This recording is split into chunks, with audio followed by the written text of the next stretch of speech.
Good evening, ladies and gents, and welcome to another Q8 pilot stream. It is 1700 Zulu, 2000 hours local time here in Kuwait City. And today, ladies and gents, we are going to be taking the Queen of the Skies for a majestic flight aboard the Singapore Airlines flight service from Phuket to Singapore.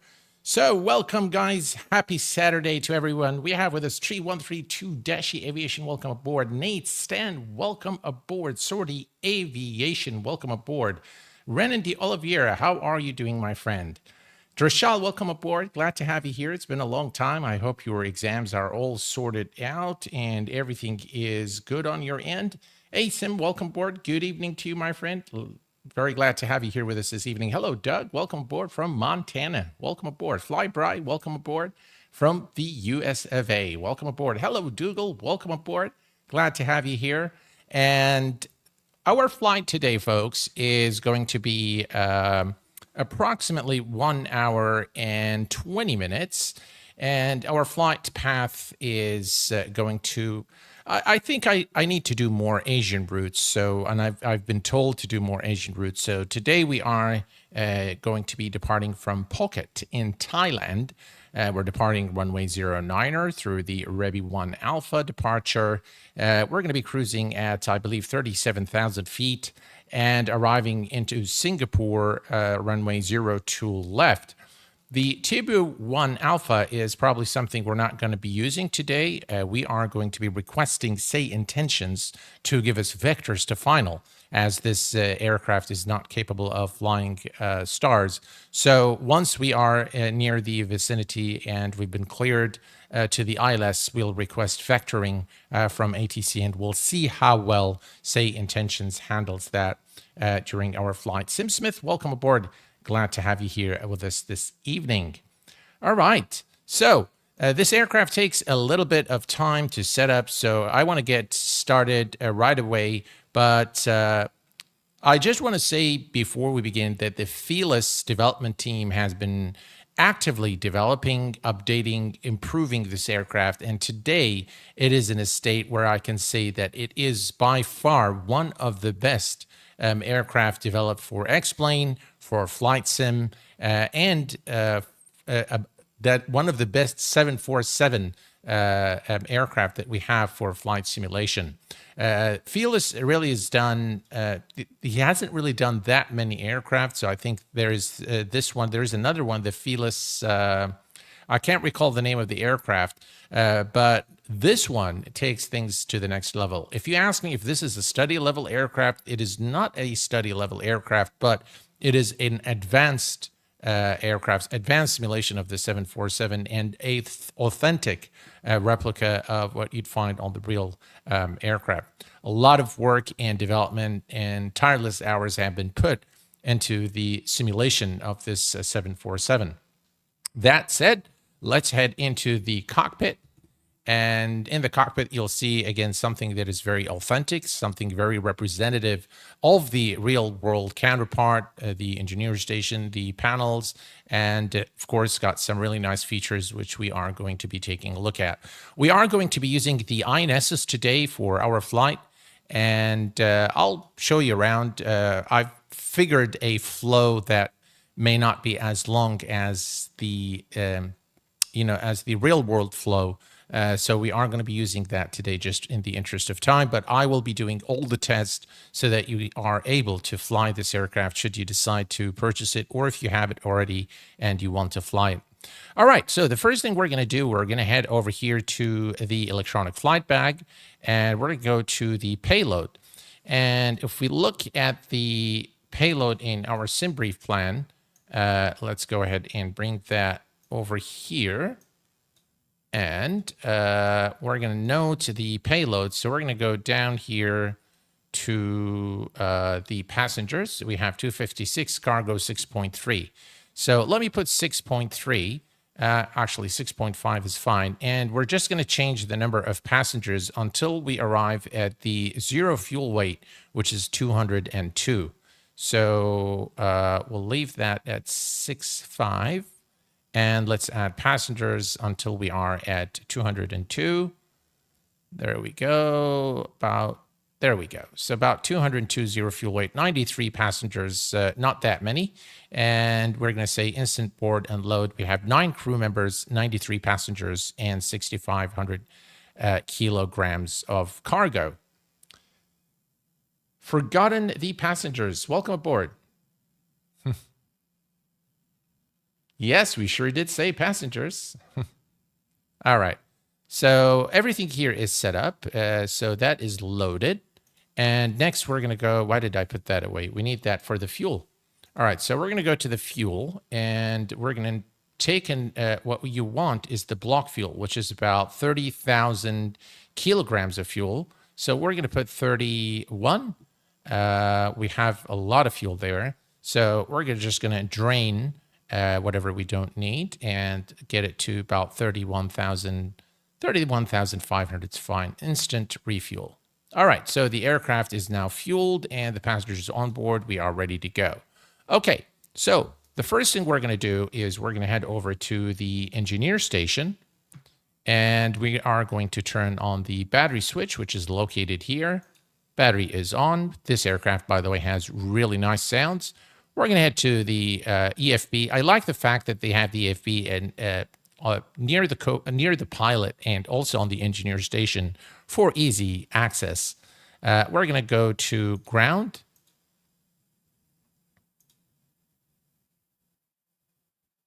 And we're going to set the chocks and the ground power unit.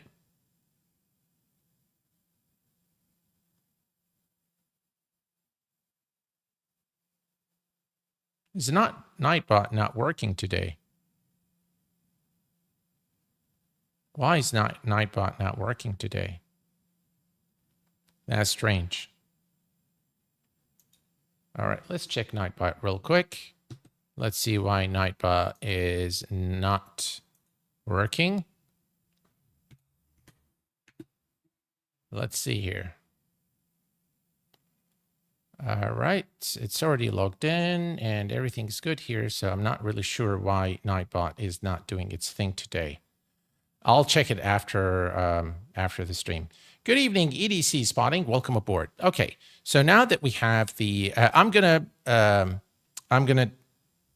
focus on setting up the aircraft, folks, and then I'll answer any questions you have. Okay, so we have the ground power units connected to the aircraft, and we also have the chocks set.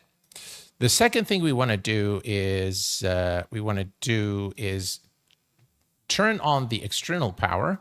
So we're going to come here and we're going to turn the external power, and you can see the power on bus. To verify this, you can see that the battery is now charging, and we come down here and put external power, and you see the volts, the AC voltage here on external power 1 and 2. So we are good here. Excellent. Next, we are going to perform the test from top to bottom, left to right. So this is the squib test, the fire test for the APU.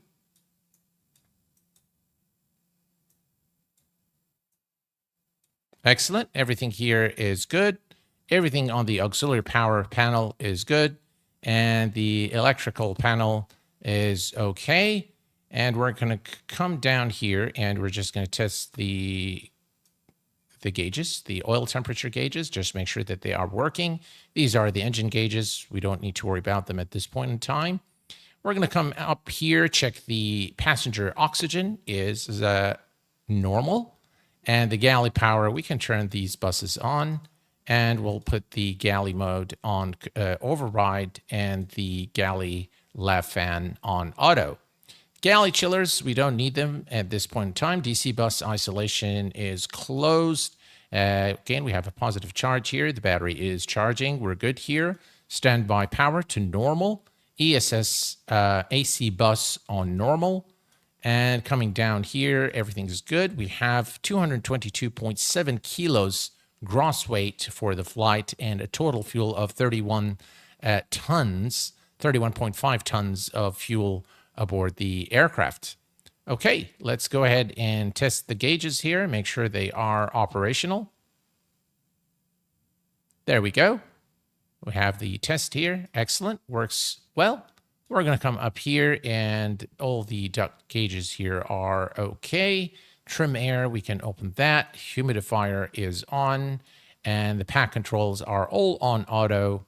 The manual heat is there. We don't need those fans. We can turn on the recirc fans, and they're not on now anyway, so we can worry about them later. We don't need the packs. Bleed air valves are closed. The out horn cutout switch is located here. Now we're going to set the flight cabin pressure and our altimeter. So let's take a look here at flight plan. So 37,000 feet. So flight cabin 370, which is right about here. And the current altimeter here at Pocket is 1010. All right, so we'll set that to 1010. Excellent. And moving up here, we're going to go to the engine squip test, left and right, and then do the fire test, A and B. Excellent. Everything here is good. And let's move on to the hydraulic pump and the normal brake source selector. So I'm going to turn on the hydraulic here, and we can see the hydraulic pressure rising. And we're going to turn on the air pump. Actually, let's turn this air pump here. And if we look down here, you'll see that the light isn't blinking, checking again the brake pressure, which is on the hydraulic system 2. And that indicates that the brake pressure and the hydraulic system is operational per design intent. We're going to close that and close that as well. And let's see here. We're going to come to the equipment cooling, and we're going to test that again. And smoke right there. Cargo heat test. And we're going to set it to normal. And we're going to come down here to the lower cargo fire protection area and complete the test here. There we go. And a squip test, forward, aft, and bottle 1 and 2 are both checked. Excellent. So wing overheat is tested, 1 and 2. And then we're going to come down here, and we're going to make sure that the lamp test is performed. Anti-skid, nothing to do here. We'll do those couple anti-skid landing gear test as well. And potable water is full. We're going to open the jettison panel here, make sure that all the switches are closed, and we are through. Okay, so now we are through with the engineer station. We have performed all the necessary tests, and we're going to head over now to the overhead panel. All right, so coming here to the overhead panel, again, we're going to do top to bottom, left to right. All right, that way you can see everything. All right, so everything's good here. Everything's good here. Anti-skid switch is on. Buddy steering is armed. We're going to set the ADDONS to align. And once we have the green light, we can set it to nav. Next, we're going to come down here. We're going to check that the compass is slaved. All the alternate gear extended switches are closed. And we're going to VHF1 and VHF2 are set. And we'll set this to USB. This is, by the way, modeled, and you can move the buttons, but it doesn't really do anything. Wheel well fire detection and the cockpit voice recorder is tested and operational. Emergency lights are armed.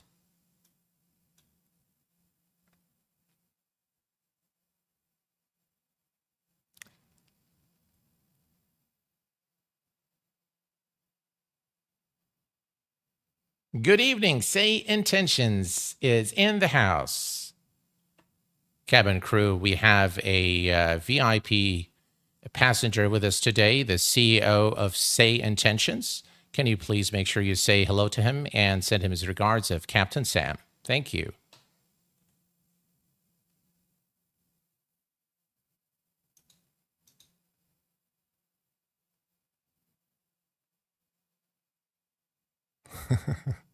All righty. So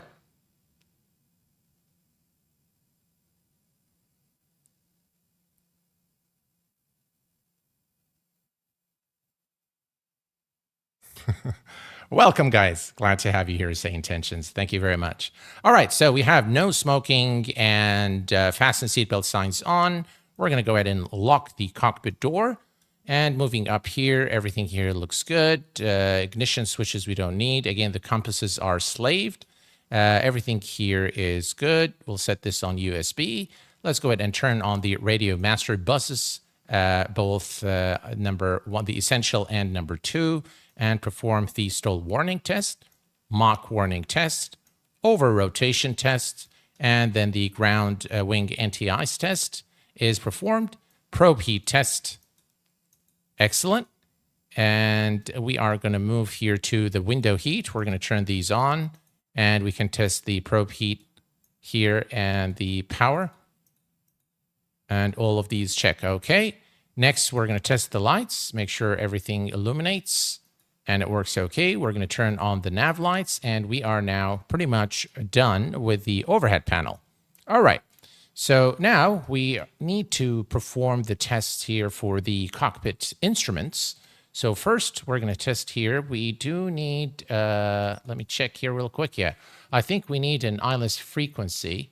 So I think what did I do? 110.9er is an ILS frequency. Oh, there we go. So you need any ILS frequency just to test the instrument, make sure that they are operational. So here we're testing the localizer and PD1, PD2, all works good. And testing the excellent. Everything checks here, and warning instruments. We can see, again, the illumination of the warning messages there. We'll reset this altitude alert test and ground proximity. Rudder ratio test. We can see that down here. And we're going to come and perform the same test on the first officer's side. Again, we're going to make sure we have an ILS frequency here to perform the test. And the test is now performed. And we are pretty much through now with everything here. Okay, so quickly, we're going to come down here and we're going to make sure that the EPRL mode is set to go around and that the weather radar system is set to standby. And now we can start programming the INSs. So what we're going to do today, folks, is we are going to put in our position, and then we are going to insert the rest of the flight. Josh Clock Channel, welcome aboard. You don't hear, I didn't hear any sound of game. No sim or SayIntention sounds, really? Huh. That's strange. All right, let's see here. All right. Let's see here. Ah, you guys are right. It looks like the speaker, for some reason, isn't... all right, let me go to the settings here. Let's take a look at the audio. Ah, that's why. All right. Let's see if that fixes the issue. I hope that it is okay now. I was hearing everything, but looks like you guys weren't hearing anything. So sorry about that, guys. All right. I hope that everything is okay. Everyone voted for you to work today, 747. There we go. All right. All good now. Perfect. So let's do it again. All right. Yeah, I want you guys to hear what the cabin crew would say. So sorry that you missed all the sounds. So cabin crew, we have a special guest with us, the CEO of SayIntentions. Amongst our passengers, please make sure to say hello and send him the regards of Captain Sam. Let's see what they say. All right. Okay, Captain. I'll make sure to greet the VIP passenger and send his regards. All righty. Ladies and gentlemen, we have a special guest on board today, the CEO of SayIntentions. Please join me in welcoming him and feel free to say hello if you get the chance. There you go. Isn't that cool? I tell you guys, I am really enjoying SayIntentions. Really, really enjoying it, and definitely will be renewing my subscription. Okay, So what we need for the INSs is the position of the aircraft. To do this, we are going to go to the taxi, and then you need the parking stands and coordinates. Now, we are currently, where are we? Okay, so we are currently situated at stand 10, which is this one here. So 10 and 11 on Apron Alpha has this north and east coordinates that we need to enter into the INS. So first thing, we are going to test it, make sure it's okay, and then we're going to set it to the position. Next, we're going to enter the north and east positions. So we are going to say north 08064, 08064, insert, and then the east position is going to be 098, 098,183, and insert. So now this is the initial position, if you will. This is what we normally do with the FMC. We give it just the ICO code. With the INS, you really need to enter the full coordinates of the position. Okay, so we are going to test here. Again, everything checks okay. Let's switch this to position, and we're going to enter exactly the same position. So it's going to be north 08064, insert, and east 098, 098,183, and insert. Perfect. And we're going to come to the third unit here, and let's go ahead and test it and set this to the position. And again, the position is north 08064, 08064, insert, and east is going to be 098, 098,183, and insert. Now we have everything set up here. And we can, if you move now to the overhead panel, you will see that the align, you can see the green light, meaning it is now ready. So we're going to set this to nav, and to nav. Okay, we pretty much now completed all the tests, and we are going to perform the checklist. But first, let's go ahead and request our clearance from Pocket Ground. We have done the pre-flight checks. Please go ahead and request our clearance.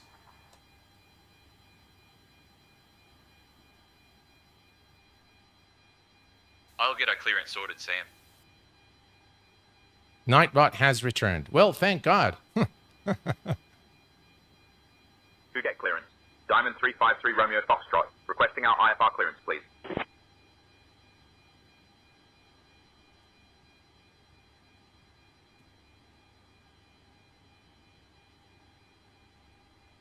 Singapore 723, information hotel is current. Cleared to Singapore via the Rebi 1 Alpha departure, then is filed. Departure runway 09er, initial climb 4000, departure on 120.7, squawk 6243. Cleared to Singapore via Rebi 1 Alpha departure, then is filed. Takeoff from runway 09er. Initial climb to 4,000 feet. Contact departure on 120.7, squawk 6243. 62, I think. Singapore 723, read that correct. Ladies and gentlemen, ground will be on welcome aboard Singapore 121.9er. Airlines Flight 723, departing from Phuket to Singapore. We kindly ask you to take your seats according to your boarding passes and stow your hand luggage in the overhead bins. Let me just verify under the that seats real in front quick. of you. 6243. If you need any assistance, Yep. please don't hesitate to contact Okay. our friendly crew. All right, Thank so you we for have choosing our Singapore clearance. Airlines. Now, We hope one you have thing a you'll pleasant notice in flight. the beginning, when the first officer requested the clearance, he said diamond. The reason is this is what I had from the previous flight. And normally the call sign will be, the call sign will be used from SimBrief once the IFR clearance is requested. So if you wanted to say the proper flight number, you need to actually go to the settings and just put in SIA, which is the ICO for Singapore Airlines, and the flight number, and then even the initial request will be correct. So there you go. The flying gas Mac. How are you doing, my friend? Yes, Boeing Corp Mike from Logan, New Jersey. Welcome aboard, my friend. Glad to have you with us this evening. Alrighty. So all is good here. And we can now start the request, the checklist. All right, so let's come here to the check. One more thing we need to do. On the Felis 737, the takeoff warning test is performed with the lever of engine number 3. You hear that? So it is connected to engine number 3. So now we have completed all the tests. We're going to come here to the checklist, and we'll go to the before start checklist. Before start checklist, please. Gear lever and lights. Down and check. Brakes. Parked. Start levers. Off. Radios. On and check. Flight control hydraulic power. On. INS. Can Check you and show nav. us the cabin later? Yes, of Compasses. course, Josh Slave. Clock Channel, for sure. Window heat. Hello, Igor. On. Welcome aboard. Question, Seatbelts does and no that smoking. plane have automation for crew members Emergency so lights. player as captain to do Armed. his own Exterior job lights. only? Check. Flight instruments. I'm not sure I follow the question. Check. Altimeters and clocks. 1, 0, 1, 3. Set and cross check. Radio INS switches. Radio. Radar and transponder. Standby. Indicator lights. Check. Engine and wing anti-ice. Off. Stall warning. Check. Mach airspeed warning. Check. Auto brakes. Check and off. Body gear steering. Arm. Anti-skid. On. Autopilot and flight director. Check and off. Takeoff warning. Check. Auto flight enunciators. Check. GPWS. Check. Instrument warning. Check. Flight director computer selectors. Check. Instrument source selectors. Normal. Reserve brake valve. Closed. Spoilers. Down. Static selectors. Normal. Oxygen mask and regulator. Check and emergency off. I got you now, Igor. No, it does not have that sort of automation. So you'll have to. It's highly interactive. So you'll have to. And by the way, the cabin crew do not do anything. But yeah, I follow your drift there. No, it doesn't. To answer you. All right. So we've done the brake pressure test already. So we're going to say check. Stabilizer trim is checked and on. The rudder and aileron trims are already checked. So we are going to check, and the next one is the first officer checklist. Okay, so now we're going to head back to the engineer station, and now we are going to turn on the APU. So we're going to come here, and we are going to. We've already performed all the tests, so we're just going to click here on start, and that will. Start, you'll see the RPM and EGT rising in a second here, as you can see. And on the back of the plane, you'll see that the heat blare coming from the exhaust, indicating that the APU is now starting. This aircraft, by the way, has very, very nice sounds as well. Okay, so we'll just wait. All right, 100%. So the APU is now on. APU bleed air is on. And now we can come here and let's see here. There we go. And now the APU is on. Excellent. And we can disconnect the GPU in a second. Let's make sure everything here is set for the, okay, bleed air. I think we need to open the bleed air valves for engine start. So we're going to turn on the bleed air switches here. And we're going to also turn on the boost pumps. And what you'll notice is that the center fuel tank is empty. You will see that we have fuel on engines number 1, 2. So those are in the wing. And you'll see that we have number 4 reserve and number 1 reserve. Now, for balancing the aircraft, once we are airborne, you'll see that the fuel starts depleting from the main number 1 and main number 4. So we're going to turn on the reserves to balance out and make sure that we have the equal amount of fuel in each one of those tanks. So that is something we'll do once we're airborne. So everything now, we've already performed all the checks, so we can actually come here and perform the test here. We can very quickly just look at these here. EPR computer, we're done. All right, so one thing I don't want to forget is if we come here. All right, so we want this on go round, and we want to select EPR mode for our auto throttle. Okay, all right. And we can now perform the before start for the flight engineer. Battery on. APU panel. Check. Auxiliary power. Check. Engine oil quantity. Check. Fuel quantity. 3,148. This and the Rotate kilograms. MD-11 are my favorite planes in Fuel X-Plane panel. 12. I just got the Q400. Check and Looks set. like it's going to be another Pressurization favorite for controls. sure. Check Thank you very and much, set. LCT. Appreciate it, my Bleed friend. controls. Check and set. Hydraulic quantity. Check. EPR computer. Go around. Circuit breakers. Check. Indicator lights. Check. Electrical panel. Check and set. Air conditioning controls. Check and set. Fire control and wing overheat panels.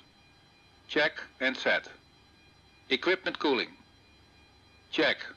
Passenger oxygen. Check. Hydraulic panel. Check and set. Fuel jettison panel. Check. Crew oxygen. On. Oxygen mask and regulator. Check and emergency off. All right, so we've already performed the hydraulic pressure test in the beginning, so check that. ADPs are off, and the next one is the after start check. All right, so one thing that we need to do is we need to come here to the INS. We're going to say open flight plan, and you'll see that this is our flight plan, and we're going to say write the whole flight plan. And now, if you go to the INS device here, let me show you real quick. All right, so if I switch to waypoints and cycle through, you'll see that we have all the waypoints already entered, and this will save us time so that we don't have to, we'll put this on the position, we'll put this one on waypoint, and we'll put this one on the time. There we go. This way you can save a lot of time, you know, not having to, what am I doing here? All right. So it saves you a lot of time so that you don't have to enter each one of these coordinates. So always my recommendation is put in the first position for the alignment, the 0 position, and then you can just use the this option here to enter all the positions there. So yeah, so all is good here. And we can actually now start the push and start. So we are going to ask our first officer to request push and start from tower. Right. Cabin crew, please arm doors and cross-check.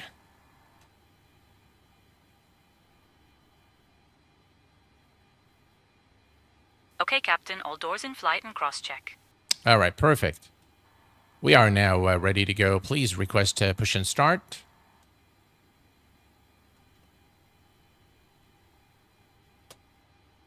All right, Sam, requesting pushback and start now. Ground to cockpit. Please show me where you want to go. Ground to cockpit. Tow is driving up.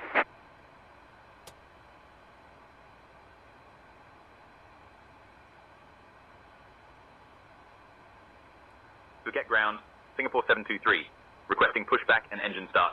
With information, hotel. Singapore 723, pushback and engine start approved. Face north. All right, so engine pushback and engine start approved, facing north.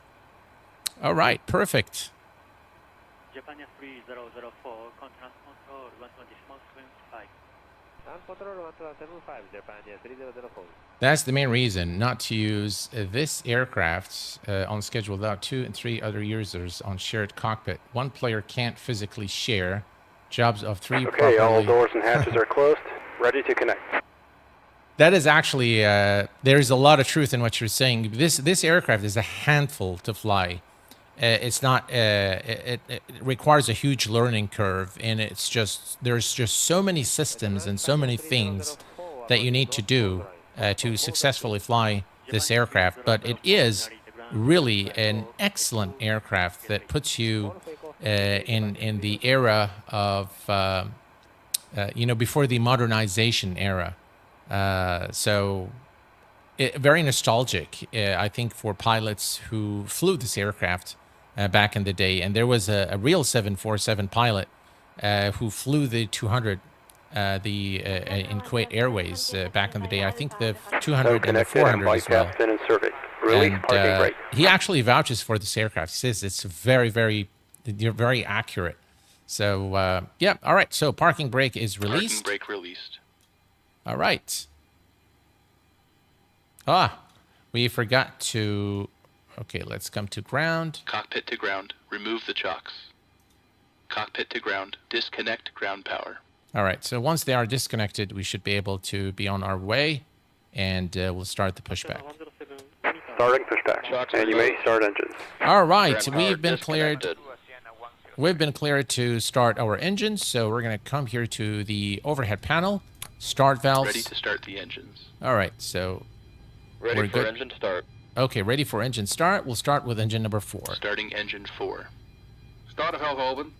The start valve is open, and if you look here, we want 20% N2 in order to introduce fuel.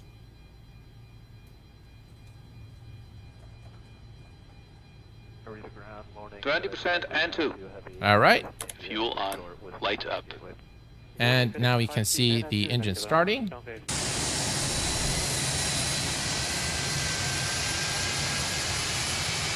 Oh, yeah.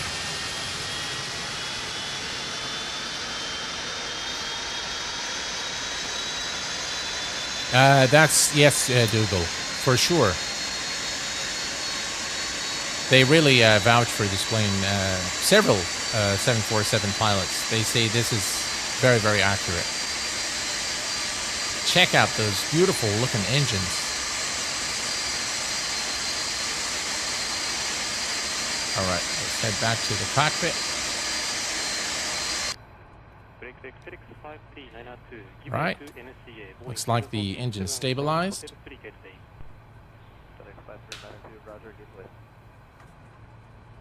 All right, let's go ahead and start engine number 1. So we're going to come here to the overhead panel. Starting engine 1. Ground start. Valve is open, and we'll wait for 20%. Just look at how beautiful this cockpit is. And by the way, very, very authentic. Very representative of the real aircraft. 20% N2. All right, and fuel. Fuel on. Light up.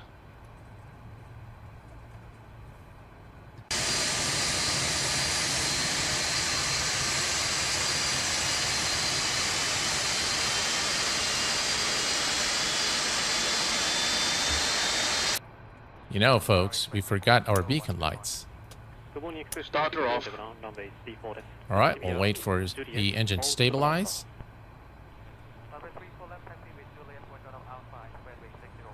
Engine stabilized. Perfect, and we'll go for engine number 2. Starting engine 2. Starter valve open.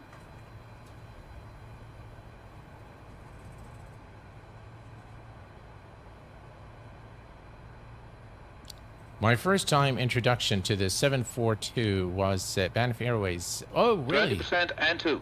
Actually fill it into KDFW. Oh, how cool is that? All right, engine Fuel 2. on. Light up. All right, we have engine number 2 now starting up. Operation complete. Set parking brake. Parking brake set. Parking brake set. Disconnecting tow. Stand by. All right.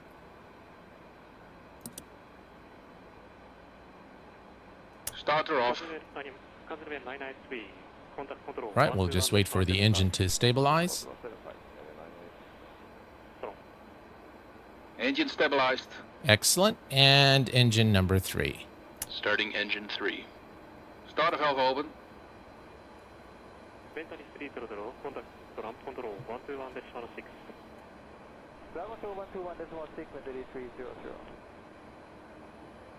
All right. And engine number 3 is now 20% started. and 2. Perfect. Fuel on. Light up. Excellent.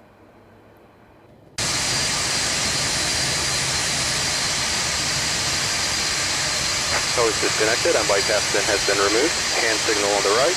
I'll see you next time and have a safe flight.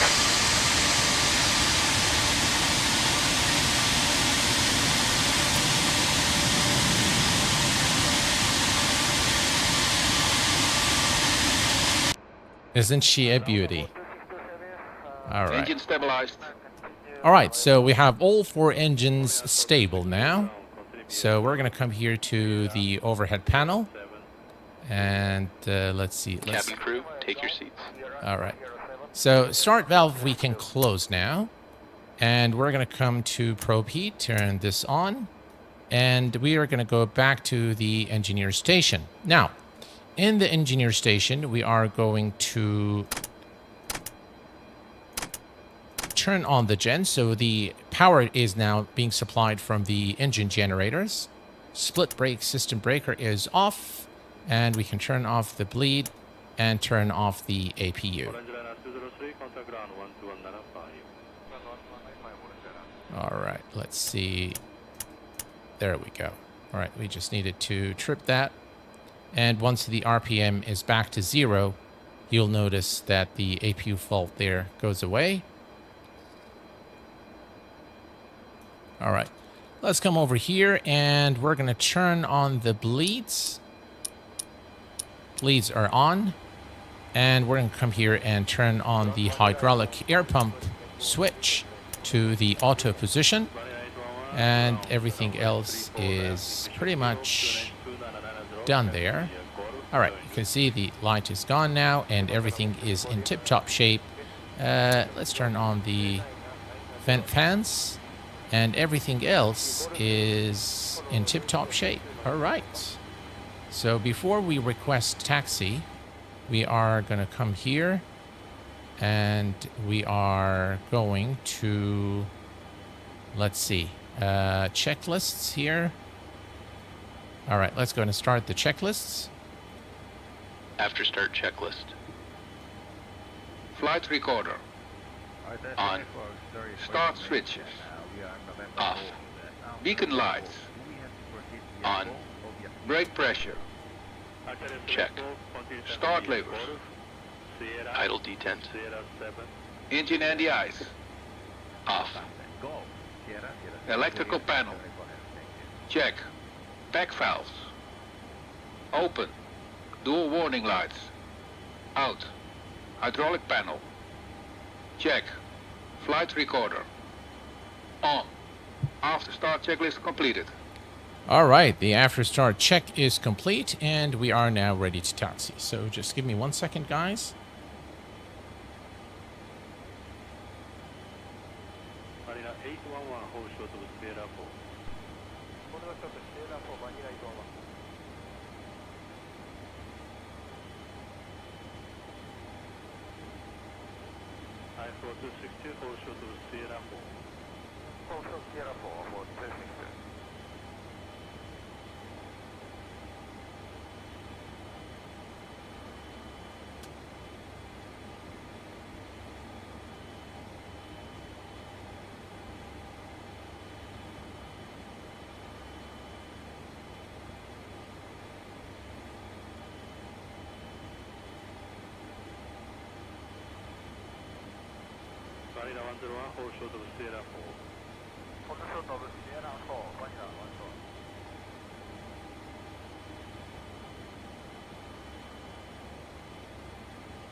All right, guys, we are ready to request taxi.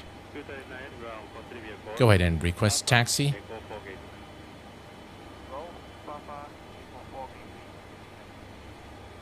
Requesting taxi clearance now, Sam. All right.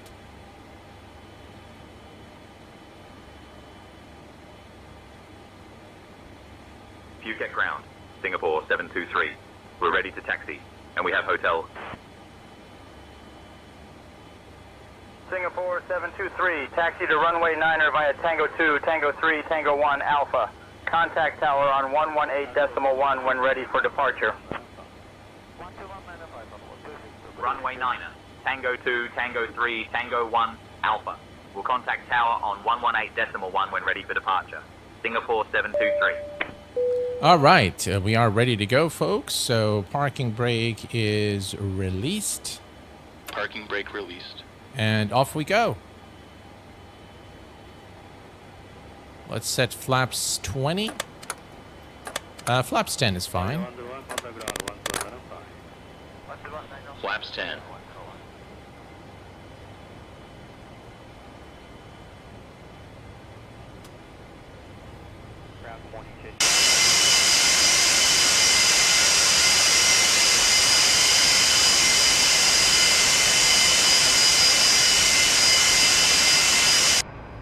Right, Tango 3. So that's a left turn here.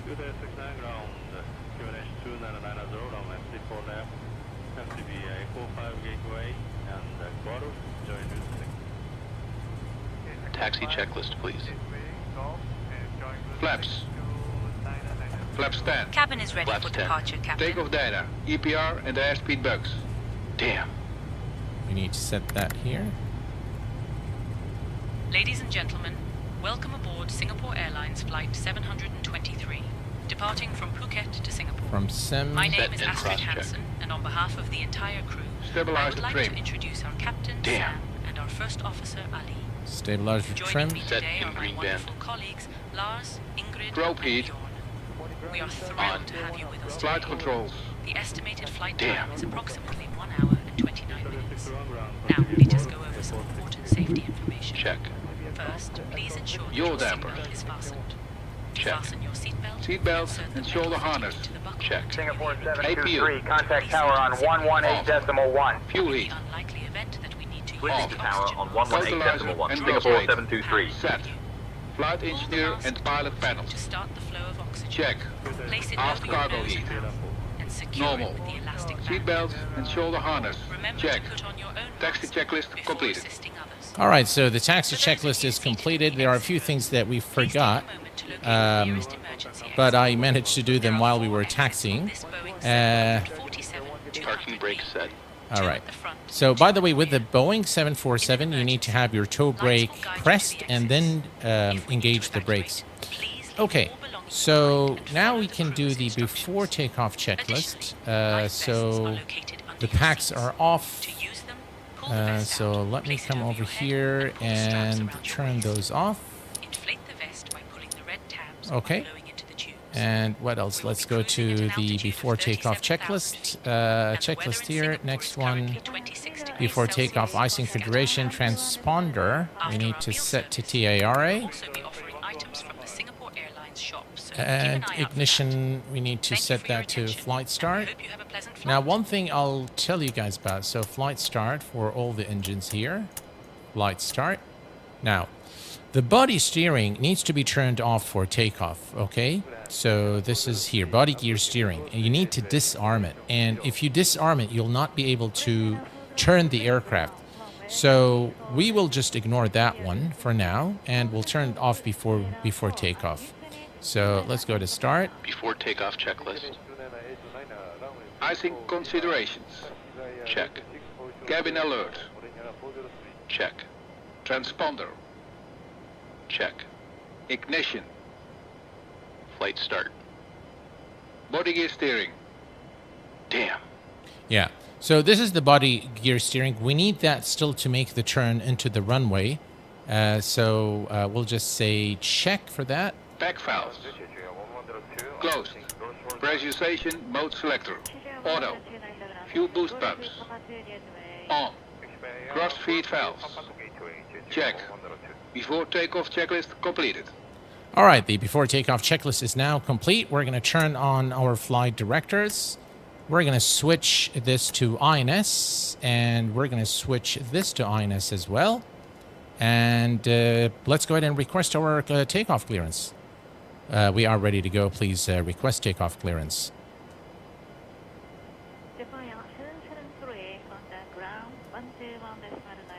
Requesting takeoff clearance now, Sam. Right, everything is set here.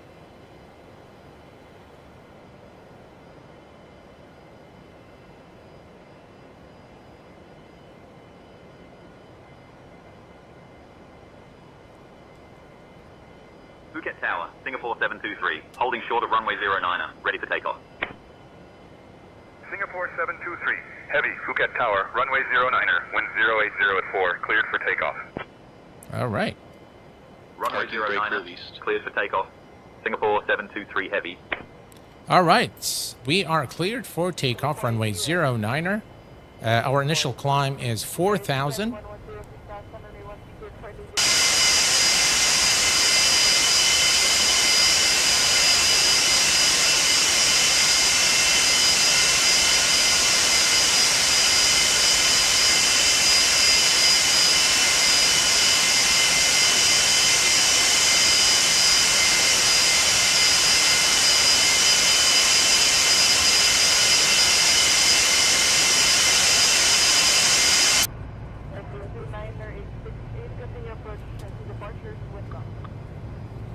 All right. Line it up. And now we can turn off the body steering. All right. Here we go, guys. Stabilized. Stabilized.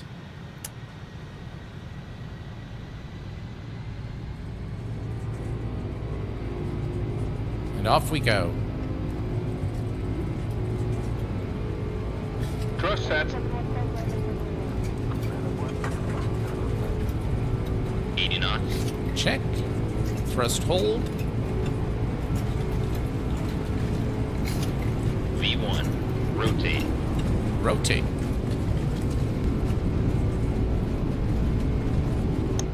Positive rate.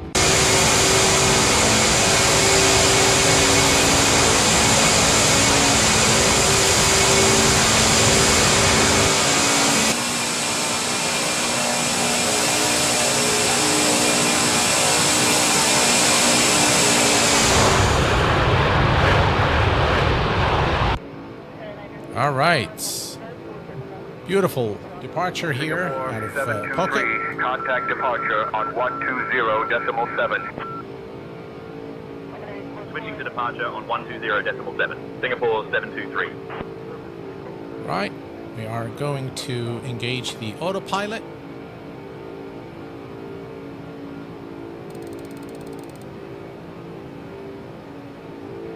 Phuket departure.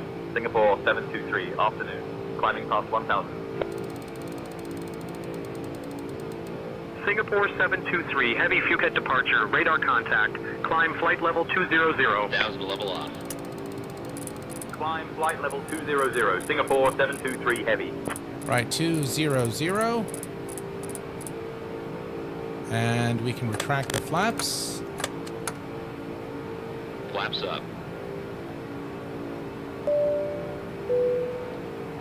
Hey, Drishal, thank you very much for coming in with a gifted subscription to the Kuwait Pilot channel. Appreciate it. Thomas M., congratulations. Please be sure to thank Drishal. Very kind of you, Drishal. Thank you. All right, so all is looking good here. Let's turn off the gear. There we go. And we can now go to IAS.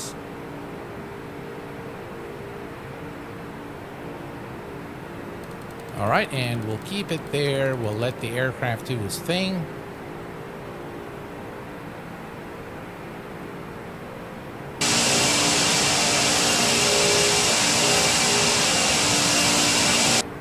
All right, let's head over to the engineer panel And now we need to set the packs on. And the fuel heat to auto. All right. And what else there? Okay. So let's do the after takeoff checklist.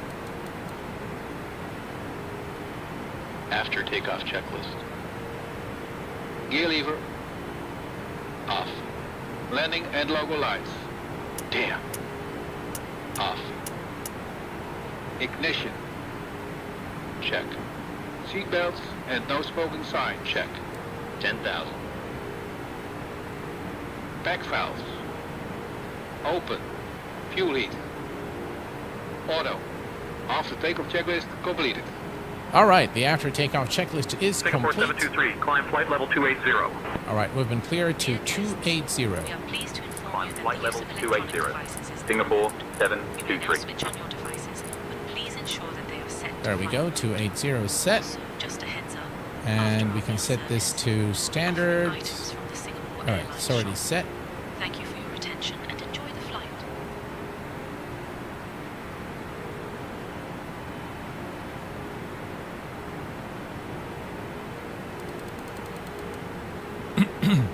If you want good explained scenery and detail, you need a good CPU. That is true, yes. Thank you again, Drishal, for gifting one Q8 pilot membership. That's very, very kind of you, sir. Thank you for your outstanding support. Wycliffe Barrett, how are you doing, my friend? Glad to have you here. Hello, Nate. Rusty, I run three 5.8-inch monitors on a 3080 Ti and runs fine. And what is a good CPU? That's a good question, yeah. All right, so we're climbing through 16,000.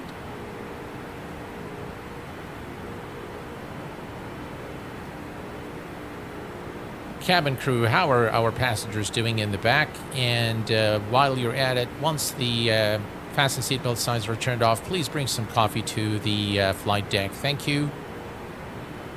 All right. So. Oh, the passengers seem to be doing well, Captain. I'll make sure to bring some coffee to the flight deck once the fasten seatbelt signs are turned off. Thank you. All right. I don't think she'll remember that, but anyway, let's go. And I think some of you guys wanted to see the cabin. So let me unlock the cockpit door. All right. So cockpit door is now open. And we can come here. There we go. So this is the upper deck. Now, I will tell you that the passenger cabins don't look all that great. Singapore 723, climb flight level 370. All right, let me just set this before we go and take a look at the rest. That's our final cruise altitude, 370. So let's do that. All right, 370. Okay, perfect. Did he acknowledge? Because I didn't hear him.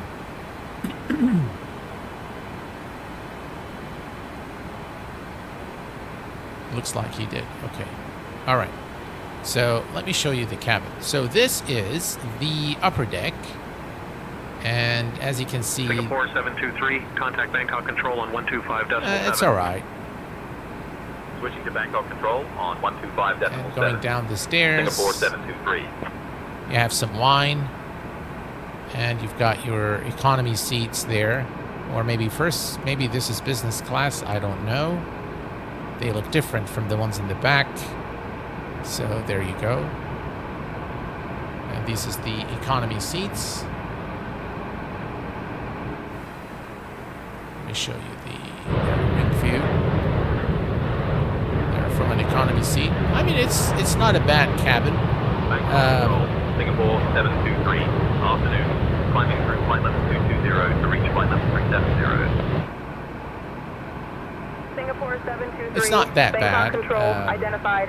I really don't mind this aircraft. If you ever decide to purchase this aircraft, you're going to find out that you want to spend all your time in the cockpit. Even if this aircraft did not have a completely modeled passenger cabin, it would have been totally okay with me. Because it's really that good. Very, very immersive aircraft. X-Force PC. I'm choosing PC parts for XP. No, CPU is an overkill. Get the fastest. CPU is still the bottleneck in XP. That is correct, yes. If you can afford the fastest on the market today, get that, because it is just that good. For X-Plane specifically, it needs still a lot of CPU power in order to render properly and get good frames. That doesn't mean, of course, that you can ignore the GPU or your RAM, for example, because the combination is very important.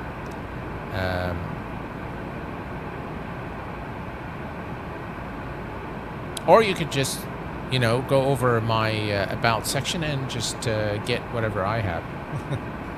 It might be a little costly, but it works.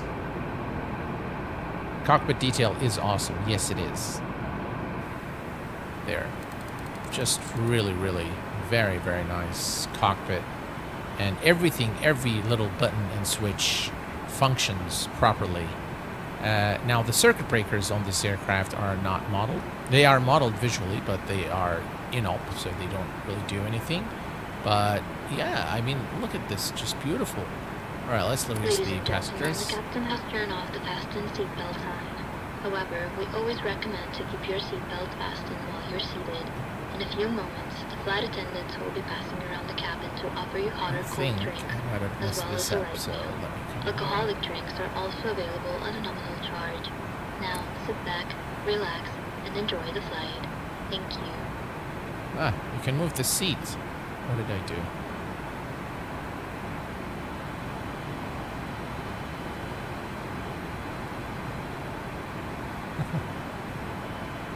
What did I do? I know I've clicked something. So this is still on IAS. Yeah, that is what I've messed up. All right. Let me see if I can come back here and close the door. Where is the door?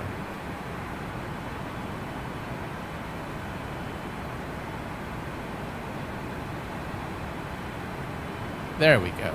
Finally. Okay. See, the buttons I have aren't working, so I'm forced to use some new shortcuts. All right. So everything is good here.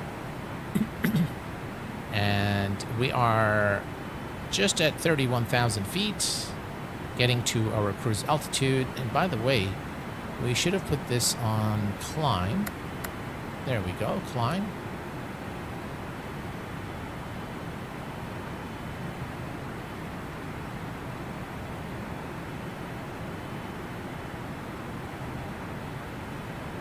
I have the 360 Ti, and I'm also limited by my VRAM.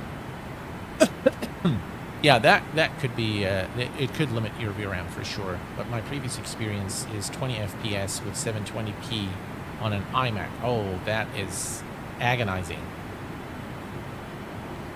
Yeah, so 16 VRAM minimum, definitely no less than 32 GB of RAM. Don't go for 16 because it's going to cause a lot of issues. 32 is the minimum. I recommend 64. Anything more than that would be an overkill, in my view, for your RAM.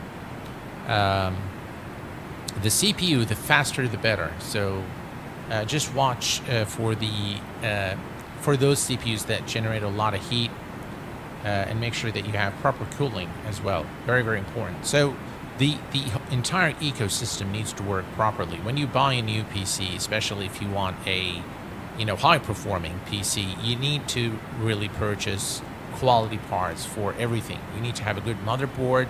You need to have good RAM. The frequency of your RAM needs to be fast, needs to be modern, the latest and greatest. It will definitely give you the best experience. So a 3080 is a great card. Yes, I agree. 30 ATI, 12 GB makes all the difference. Plenty of refurbs out there these days. Yeah.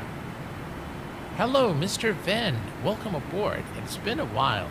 Good to see you, my friend. Still flying the Phoenix.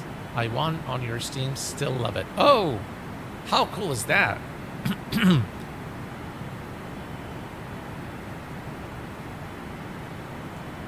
All right. So we are 34. So everything here is looking good. And by the way, this aircraft has a fully functional weather system. So if we go here to normal, and you'll see we'll come over here. And we're going to turn that. Say 50. Let's add brightness. Now, if there is any weather, it will show in the radar. If not, obviously, it won't show anything. Currently, the skies are clear, so I don't expect to see anything there. All right, we're still looking good here. 35 or 37. The skies are clear. Some clouds far in the distance, but everything is looking good. And if we look here at our SimBrief flight plan, let me remove that here and remove that. And we can see that we are just here on our flight path. The INS works really, really well. We can see the destination distance and 1,000 to level off. All right, 1,000 to level off. Excellent.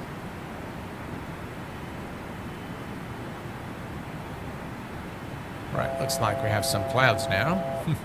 Again, one of the shortcomings of using active sky in real mode, real weather mode, is you get the abrupt changes in weather. All right, so here we are coming to 37,000 feet, which is our final cruise altitude for the flight. And there we go, alt select. You'll see now that we have alt select, and the aircraft should now... all right, so here's what we're going to do. We are going to come here. We're going to set this to cruise speed, and we're going to, let's see here. We are going to set this to 274. 275 is fine. Right, 275. Ladies and gentlemen, we have now reached cruising altitude on Singapore Airlines Flight 723, departing from Phuket to Singapore. We will be starting our snack and drink service. You'll notice the speed takes a little bit of time, which is, again, true to life. And delicious spring rolls. After our service, we will also have items available from the Singapore Airlines shop, so keep an eye out for that. Thank you for flying with us. We hope you enjoy your meal. All right, so alt hold, and we are now at exactly 37,000 feet. Everything is looking in tip-top shape.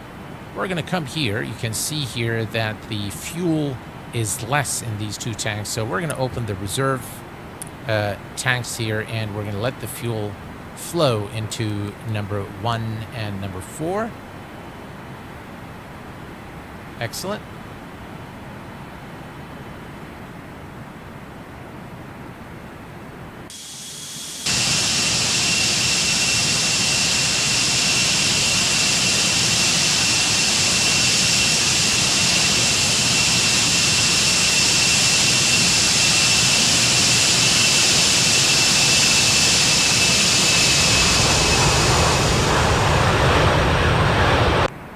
Creature Pilot 737, welcome to Captain. Thank you very much, sir, for your support.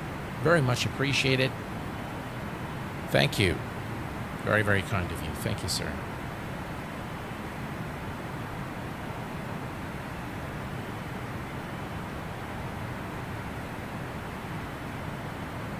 Hello, Benny. Benny, welcome aboard. Glad to have you here. Cabin crew, we have a special guest amongst our passenger. Please say hello to Creature Pilot 737 and tell him he's got the regards of Captain Sam.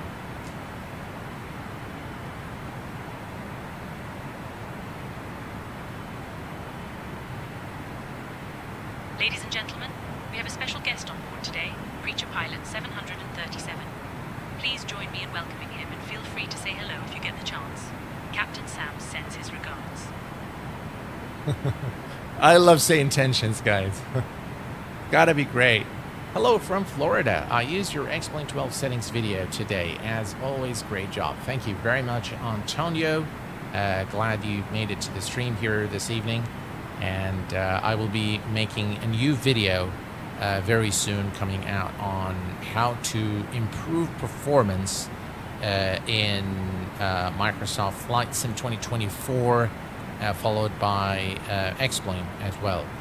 So I'm going to be showing you some new things that I've learned along the way, and hopefully it will be useful for you guys.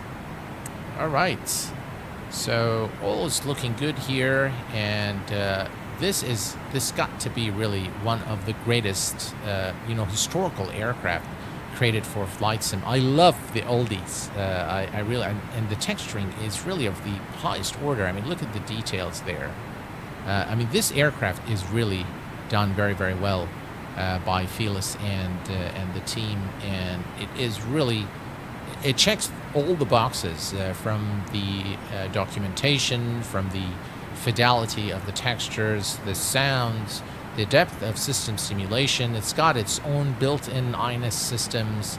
I mean, it's really worth its price, and I can confidently recommend this aircraft for anyone who likes flying airliners. It's definitely an aircraft that requires a learning curve. It is not an easy aircraft to learn, but once you learn the aircraft, you will really, really enjoy it.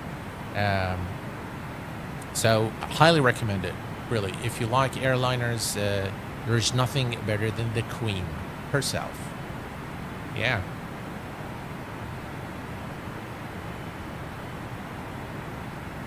I'm glad you guys find the tutorial useful. Hopefully we'll have one coming soon.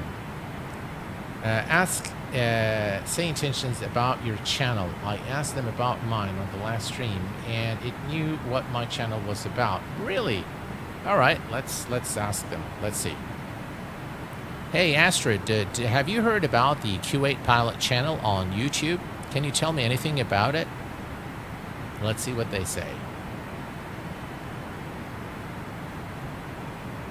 Oh, Captain, I haven't heard about the Q8 Pilot channel on YouTube, but it sounds interesting. I'll have to check it out later. Thanks for the heads up. They haven't heard about it.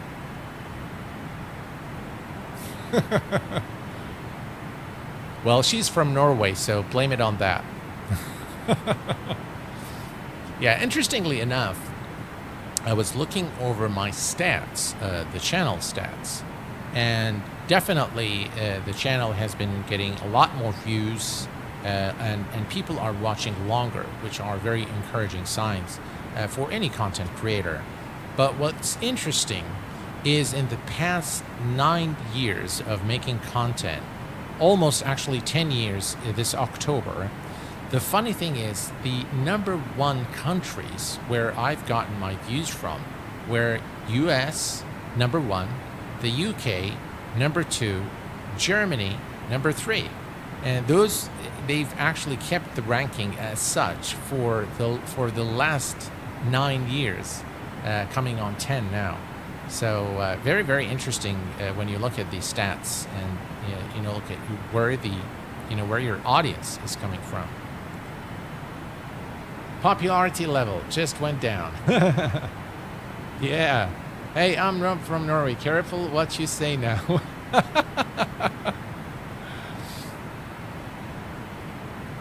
So we do have our fans from Norway. Excellent. Excellent. Yeah, I didn't mean it in a bad way. So.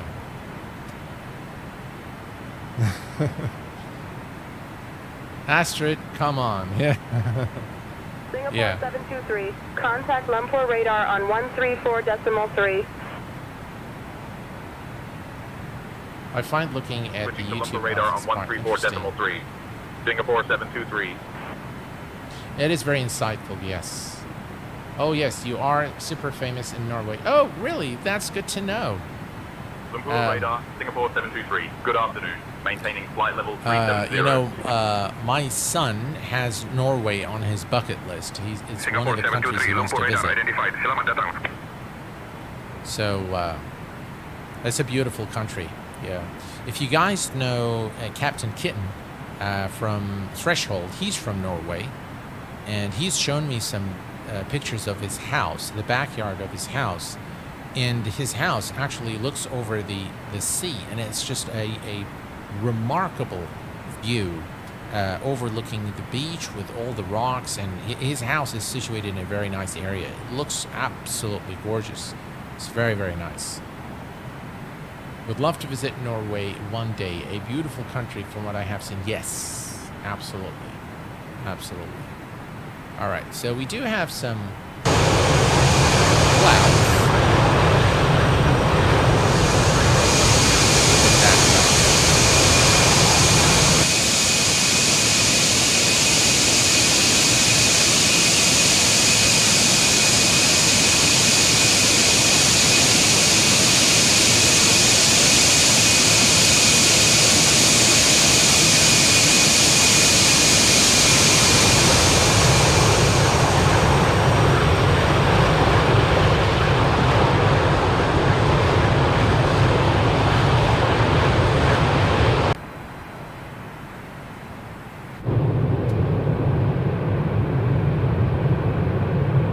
I've got to love those wings.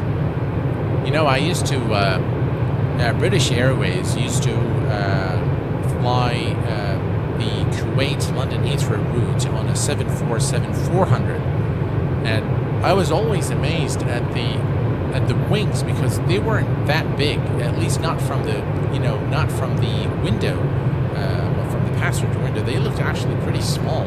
But when you get out and you actually take a look at the aircraft, it looks just humongous. Very, very large aircraft. Very iconic aircraft, and in my view, still, one of the most. I think it is one of the greatest achievements of humans is to have something like the Boeing 747 fly in the air, especially when it did fly back in the day. Joe Sutter was a great engineer, and it actually was going to be a double-decker just like the A380, but somehow he figured that the engines weren't going to be able to carry the aircraft, and they were not going to be able to put in the load that they promised Pan Am. And so he had to come up with a solution, and that's how the hump came. And they removed they changed it. The guys, when he invited the guys over at Pan Am to take a look, they were really impressed. So, Kuwait, have you ever flown on a 747? Yes, sir. Yes, many times. All right. If we look here at our... All right. So here's what we're going to do, guys. Once we are about 140 nautical miles from our destination, we are going to begin the descent. I'm sure ATC will let us know. But so far, I think we're good. We are maintaining 0.84 Mach, 37,000 feet. And all aircraft systems are operational. We have the reserves are now empty. We have the fuel, and you can see now that the fuel is pretty much the same on all the tanks. So we're going to turn this off and turn this off. Excellent.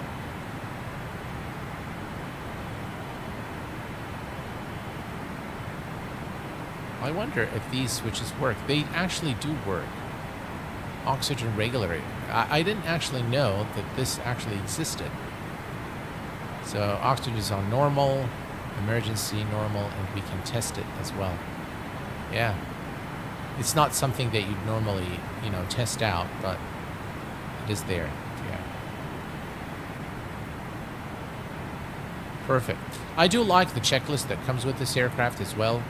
I think it reminds you of what you need to do because there is a lot of things that you need to do for this aircraft. Yeah, so on Tuesday, folks, we are going to be taking a look at the recently released Diamond DA-20 by Aerobasque, and we'll leave all the comments for that flight. But following that, I will be doing a little bit of focus on Microsoft Flight Sim 2024 because we haven't really done much there, and the sim is in a state where I think it's starting to look really good. It's very stable. It's got some aircraft coming in. I've tried the other day flying the Cows DA-40 or 42 or 40, I think 42. And I really enjoyed flying in Microsoft Flight Sim. It was a really, really enjoyable flight. Very, very immersive. The documentation is great. Yes, absolutely.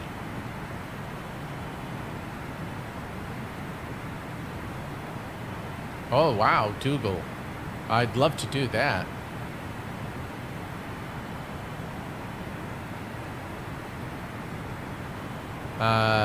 When I served in the RNOAF, I met one of your colleagues. We observed the C-130 land, and he asked how many you got of those. 4, I said. No, I mean in total. Are you going to make an updated video on the best add-ons for X-Plane 12? You know, Pax, first of all, welcome. You beat me to it. I was actually thinking about that because the last time I did a video showing off the, top payware for X-Plane, there's been maybe a year, a little over a year. And I think since then, a lot of very good add-ons have made it to the list. And some are probably removed from the list. So I think a top 10 or top 5 is definitely due. So we'll just stay tuned for more on the channel. I plan on making more videos as well, just to kind of balance things out between the streams and the videos for you guys, along with a lot of settings and tutorial videos coming on the way very soon. Hello Ahmed, welcome aboard. I once flew Saudia 747.7-4 leased from Turkish Airlines in 2012. Oh, I love, by the way, the older Saudia livery. I think it really is one of the nicest liveries, and especially on a 747, the Saudia livery looks really, really good. So I've seen them only at the airport, but the 747 that I flew was both were, I think, 400 variant, and one was Kuwait Airways and one was British Airways. I flew both of them. Showcasing how to set up auto ortho. Flyby, I am more than happy to do that. I think, though, my very good friend Rishal, who is also a moderator here on the channel, has an excellent tutorial on that. A very detailed tutorial, both written. So if you look over the forums, you'll find that there is a written tutorial on how to set up auto ortho, and there is also a video on that by Rishal. I couldn't do it better myself. So Rishal, you're more than welcome to put in a link to your channel and specifically to your tutorial on setting up auto ortho. That would be great. If possible, they can't classify into categories such as passenger aircraft and general aviation. Well, what I plan on doing this time around for the top 5 or top 10, whatever, is to have a separate one for airliners and another one for general aviation, like I've done in the past.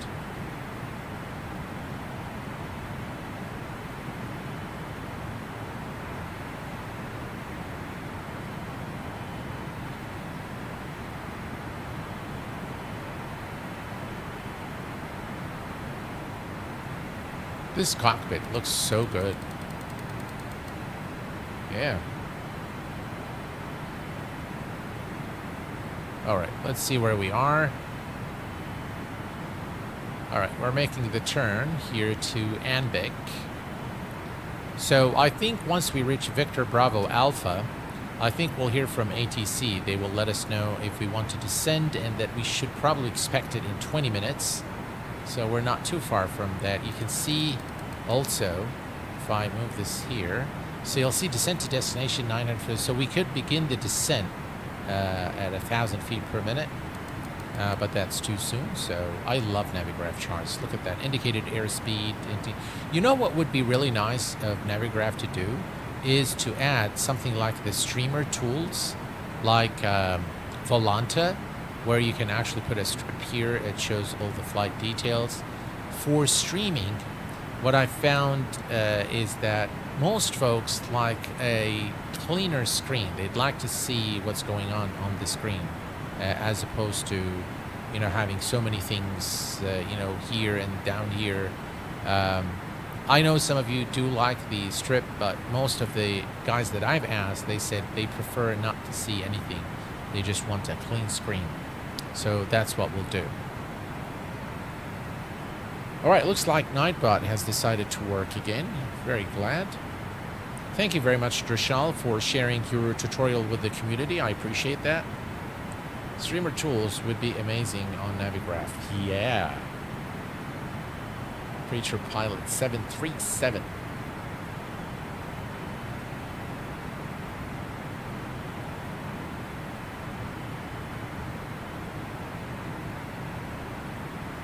Love to see this beauty. Hello, Andre. Welcome aboard.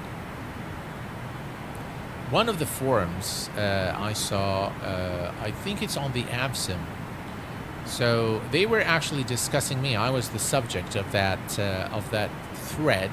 It was very interesting to read. You know, the difference of opinion between people. You know, talking about you know, a streamer or a content creator. Very, very interesting. So some of the things that kind of caught my attention is you know, how extreme the opinions were. So one guy was saying, remember when I was away for a while, and you know, one guy was saying, you know, I loved his videos, I wish he'd come back. And you know, the other guy saying, I never liked videos for some reason, and I prefer some other streamers. Very, very interesting. And then, you know, one of the comments was, this one actually made me laugh. One guy said, yeah, every now and then Q8 gets upset with the comments, so he goes away for a while and then he comes back. That really made me laugh. I don't have Navigraph. I only have 3 charts to fly the entire route with a 742. Oh, okay. Classic way, yeah, pretty much. The flight was delayed like 3 hours with the people on board, and I also remember people deboarding because of the hot weather and they couldn't stand the heat. Yeah. Yeah, those things used to happen. I remember back in, I think it was maybe 1980s, somewhere in the 80s. We were on a summer vacation in the UK with the family, with my dad, mom, and you know. And on the return flight, it was a Kuwait Airways flight from London Heathrow to Kuwait. And we were actually delayed in the airport for over 27 hours. Imagine that, guys. And the guys over at Kuwait Airways were delaying every 2 hours.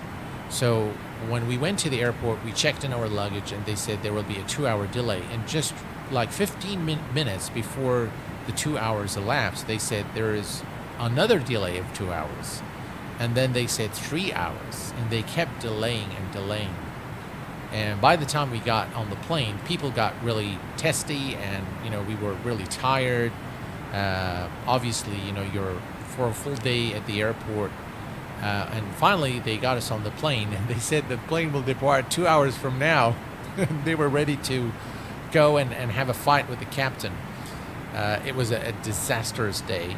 It turns out what the airline is trying to do is avoid paying for all of us to stay in a hotel. So by law, if the delay is more than 3 hours, the airline is supposed to provide accommodation back in the day. And so they wanted to avoid that. They knew they were at least going to be late 12 hours, at least. But they never announced that to avoid, having to give us accommodation. Obviously, it would have been very costly for them. So there you go. Yeah. That's seriously mean of the airline, yeah. I couldn't imagine flying online without Navigraph. It's a game changer, but I understand it's not affordable for everyone. Yeah. 27 hours, that's right, yeah. 27-hour delay. And from that point forward, by the way, my dad refused to fly on Kuwait Airways. He said, I will never fly Kuwait Airways. And from that point forward, he never flew Kuwait Airways. He always takes British or any other airlines, but his favorite is British Airways. Long before there were passenger rides, so to speak. Yeah, absolutely, Stan.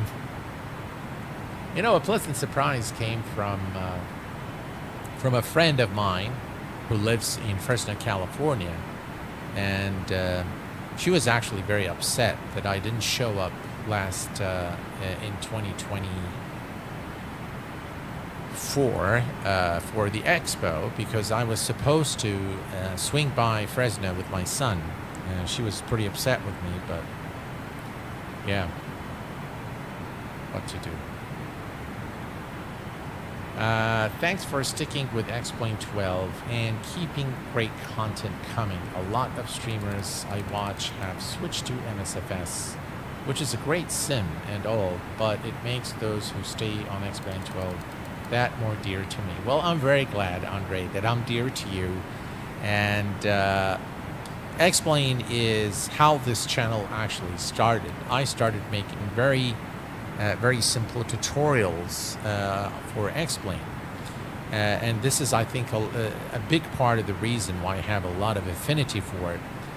Because when you get somewhere, you look back and, your humble beginnings started with something that you will always have an emotional attachment to. And I think a lot of that is here. So I do have a lot of affinity for X-Plane because that's how I started. Microsoft Flight Sim is absolutely a great sim.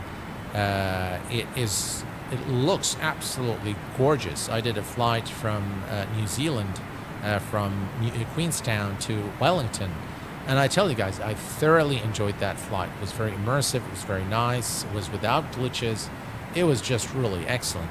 So I do enjoy both sims, but I'll have to tell you that yes, I do have an affinity for X-Plane. In my view, it is more enjoyable. I enjoy it personally. I enjoy it more than I enjoy Microsoft Flight Sim. So, yeah, some clouds here. So let me take a quick look here at our fly route. So we are heading to Vector Bravo Alpha, and I believe from that point onwards, it's going to be very close to 250 nautical miles to our destination. Let's check the weather there very quickly. So Singapore weather, 345 knot wind. So we do have some variability in the wind. A few clouds at 10, or I beg your pardon, at 1,000. A few at 18. So we have towering cumulus at 1,800 feet. Oof, that's going to be really bad. Scattered at 3,000. Current temperature is 25. Dew point 24, QNH 1008, no significant change in the next couple of hours. So visibility is great, but those towering clouds at 1800 is not a good sign. That is not a good sign. I hope that we have a clear runway when we come into land. And we got runway 02 left, so it's a beautiful approach. Singapore 723, Lumpur radar. Expect the TB1 Alpha arrival. Descend in about 20 minutes. Notify if you're ready to descend before that. All right, so expecting the TBU-1 Alpha arrival. We'll let you know if we're ready to descend before 20 minutes. Singapore 723. All right, so let me just explain to you guys, let me give you the briefing on our arrival. So we are flying the 747-200 Classic, which uses the INS. The INS cannot fly the SID. So there are two ways that we can do this. Once we are at T-Bun here, we are going to continue. Let me bring up the approach so I can brief you guys properly on the arrival. Okay, so here's what we can do. At T-Bun here, we could we'll disengage the or we'll switch to heading mode, and then we'll fly the SID manually, or we will go to heading select and continue the approach until Vampo, and then request vectors to final. And the reason I want to do vectors to final today is we want to really put SayIntentions to the test. And we want to make sure that it gives us the proper vectors into final and successfully land at Singapore International. Having said this, let's go over to the payload here. Not payload, beg your pardon. We're going to go to performance calculator, and we're going to go to the landing performance, and we're going to read from the sim. That might change a little bit as we approach. Read from the sim. Again, so we have winds 10. This is, by the way, this will change. But the max, so the length of the runway there, if we go to flights, let's go to 0. All right, so 0 to left is 4,000 meters. Okay, so since it is 4,000 meters, we need minimum brake, so we don't need, so it's well over 2,345. So we'll use minimum braking for the arrival. And we're going to click here to set our bugs, noting that clean configuration 228, flaps 1 208, flaps 5 188, flaps 10 168, and then we have VREF at 128, flaps full at 30, 133 knots. So we'll keep it there. We'll use these figures for our arrival into Singapore. Hello there, is it Zenoso 24? Welcome aboard, my friend. There's no way that I could fly without using SIDS and stars. Yeah, back in the day, they really didn't have the SIDS and stars, so they used to be vectored into, the final approach. Kuwait, have you flown in East Asia? In East Asia, I might have, yes. You can fly with conventional SID and stars. I was always MSFS guy. Came to Explain 11 in 2021. Was stunned by the physics. I have a CPL, and I don't know what those are, but sounds really cool. So I had real life comparison. Oh, so you were real. Oh, okay. All right, gotcha. Tried 2020, but could not do it anymore. It's okay. For not jets. Thank you for the insight there. I really appreciate that. Coming from a real-world pilot is testimony again to the great physics that Explain 12 brings to the flight sim community and the virtual world of flying. Definitely, flying VFR low and slow is very good in MSFS. I agree to that.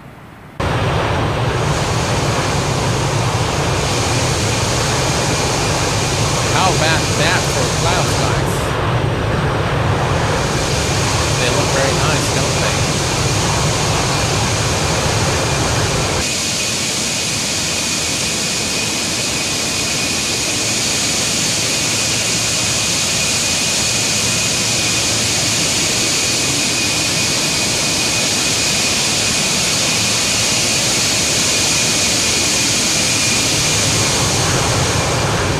Oh, sorry guys. I just saw that. All right. Here. All right. Maybe that's better. Sorry guys.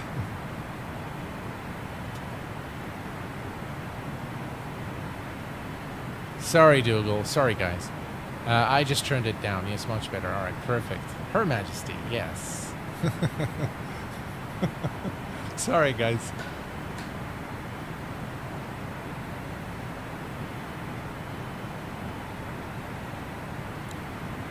Cabin crew, we are descending in about 15 minutes from now. Please prepare the cabin, and do apologize to all the followers of the Q8 Pilot channel for the sounds being too loud in external view.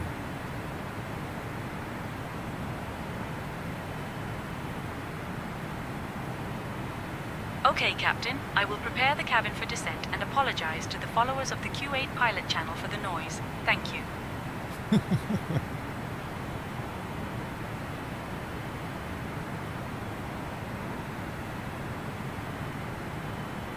Hey, Doug. How are you doing, my friend? Welcome aboard. Sim Studios 3D, welcome aboard.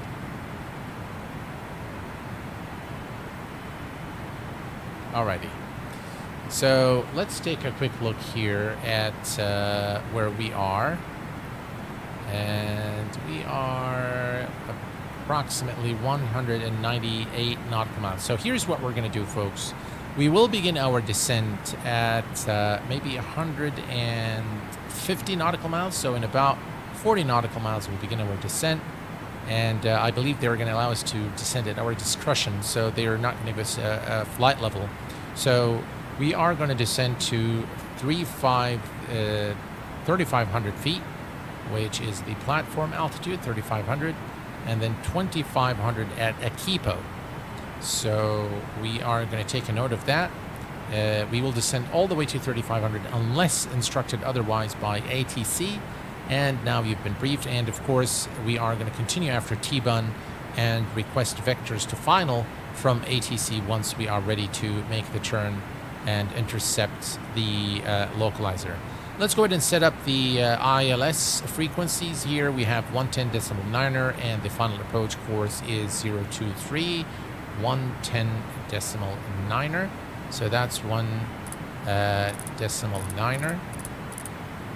All right, so 110.9er is set, and 023, we'll check that in a minute. 110.9er. There we go. And that is also now set. And the approach, the course is 023. So we'll set that here as well. So 023 is set and cross-checked now on both sides. And we are now ready to descend in about 20 minutes from now. 20 minutes or so, 15 minutes maybe, will be a good time for us to begin the descent. Amazed on how many planes you can fly. I barely just got my head around the A320 after flying a year on Cessna 172. It goes with the experience, my friend. Yeah, the clouds do look nice for a change. There we go.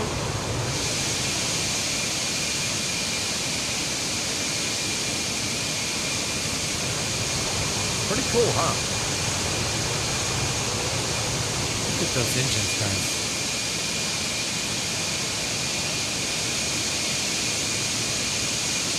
What a majestic looking aircraft. Looks beautiful.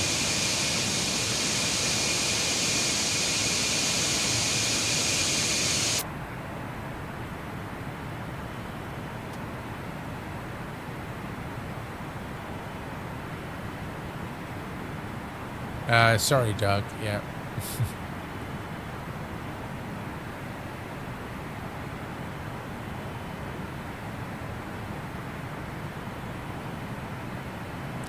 All right, let's take a look here.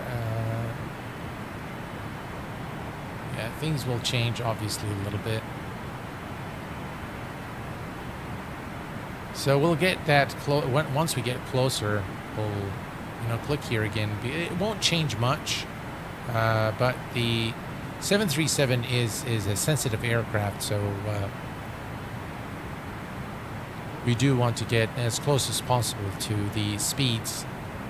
We don't want to stall, obviously. So hopefully we'll have a good landing, and hopefully I'll be able to butter it for you guys, because I know you like that kind of stuff. When Saint used to be If it ain't Boeing, it ain't going. I ain't going. Yeah. I'm a Boeing guy, by the way. I love Boeing. Have you tried the other two navigations on the 742? No, I have not. I know there is another system, but I haven't used it, no. Maybe we'll do a flight at some point and use the other navigational system. I've tried, so I've done VOR to VOR. I've done that with you guys several times. We've done VOR to VOR, which is always a nice thing. It's a lot of fun to do VOR to VOR. But yeah, not recently. We've been doing the INS. So, alright, let me see here, check one thing.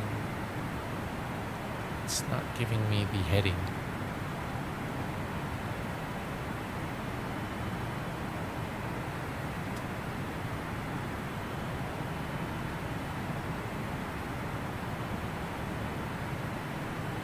RNAV waypoint. Okay.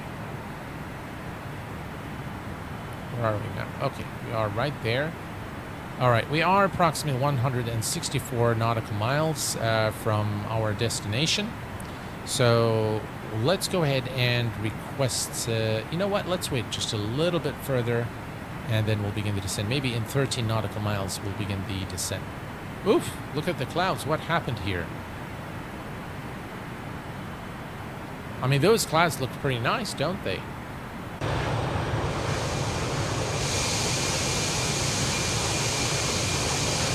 Yeah. That is a beautiful scene right there.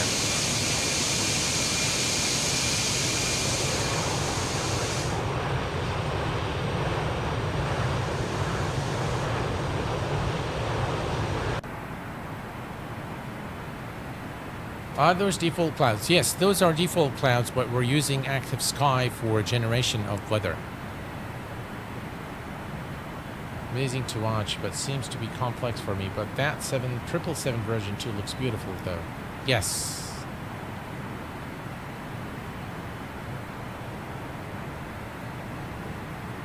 How did they know when to descend back in the day? Calculations.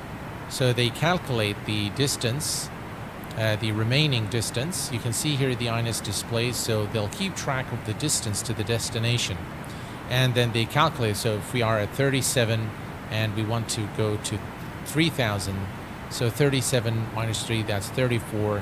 Multiply that by 3 and add 10 nautical miles for contingency, and there you have it. That would be when you would actually start descending.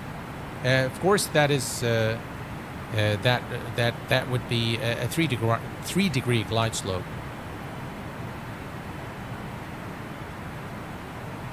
I love this plane, but to be honest, it's quite complex. It is. It is very complex. But I'll tell you one thing, once you actually get used to it, once you do it once or twice, you will really get used to it and you'll really enjoy flying it because it flies, it feels very heavy. It feels like you're really flying a 747. I really cannot recommend it enough. It's just one of the very best aircraft I think created for flight sim. I heard the FPS is really bad on the Felis. Yes. It is. It can get really, really bad, especially when you are, so we're getting 46, 50. I normally get, you know, much, much better frames on the other aircraft. So this one is a bit more involved. Yes, I would have to agree with you there. All right, let's see where we are. All right. So we are at about 146 nautical miles. Let's go ahead and request the descent. We are ready for descent. Please request clearance from ATC.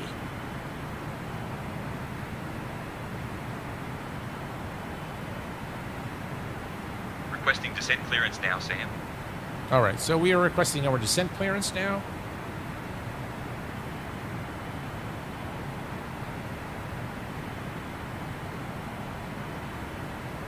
Look for radar. Singapore Airlines 723, prepared for descent.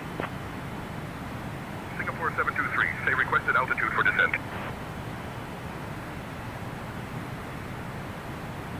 Request 3,500.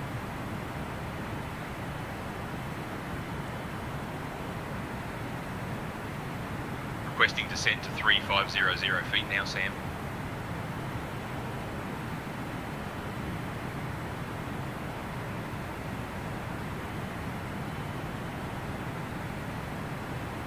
Lumpur radar, Singapore 723, requesting to descend to 3500 feet.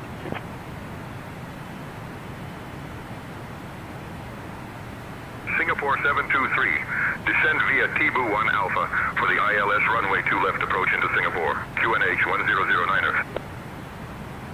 All right, we've been cleared for 3,500. Descend via Tibu 1 Alpha for the ILS runway 2 left approach. QNH 1009er, Singapore wait. 723. I don't want to do that. 1 second. Down Let me level try up. one thing. All right, I'm going to go to Alt Select, and let's see if we can get it to work using this method. There we go. And yeah, it does work. Excellent.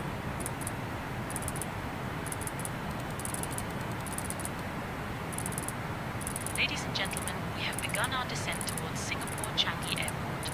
Please return to your seats, stow your tables, and fasten your seatbelts. The use of lavatories is no longer permitted. Thank you for your cooperation.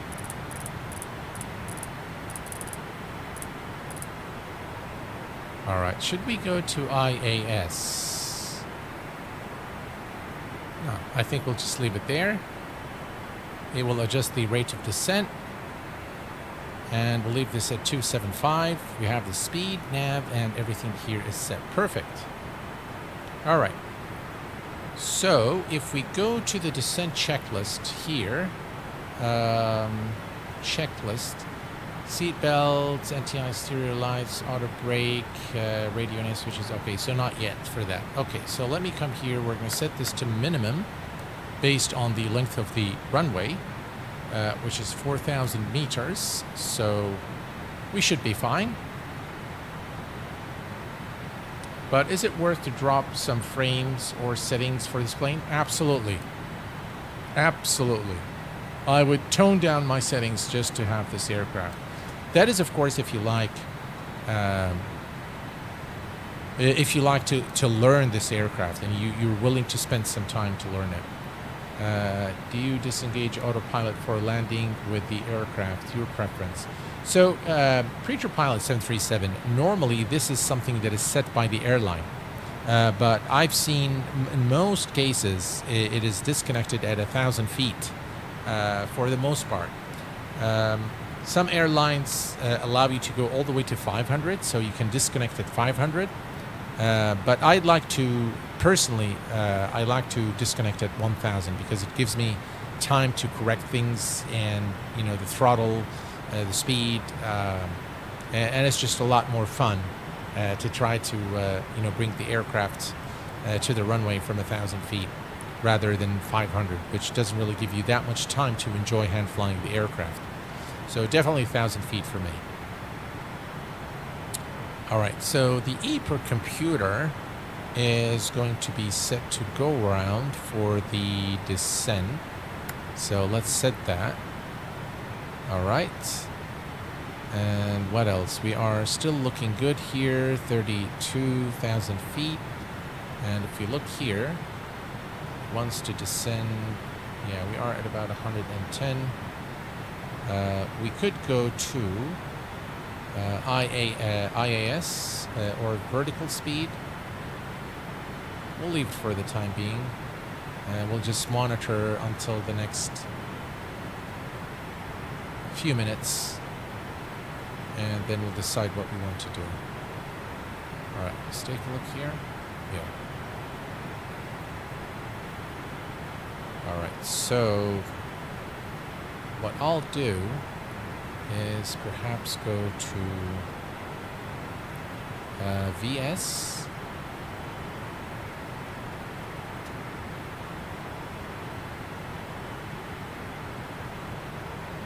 We are just saying at about 1,800 feet per minute or so.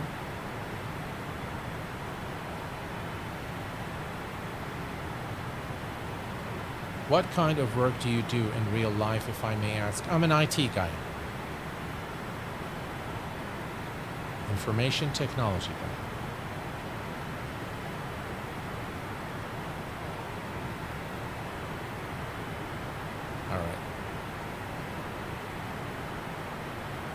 looking good thus far.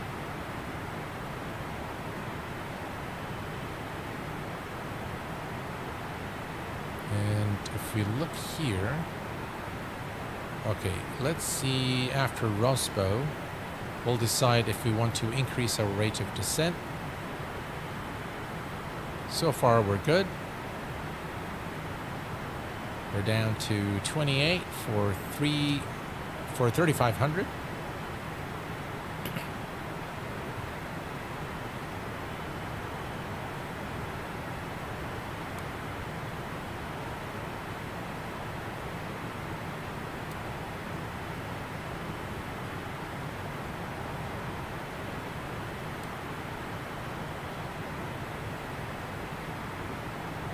And you're from Oman. Oh! You thought I'm from Oman. There you go, Drishal. Thank you, Drishal.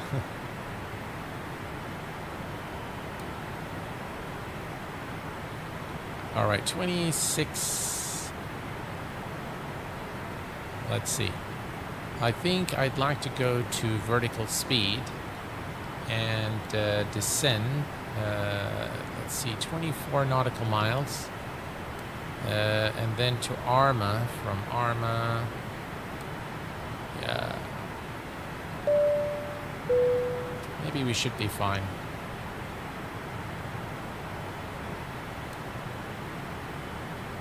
I'm not sure why the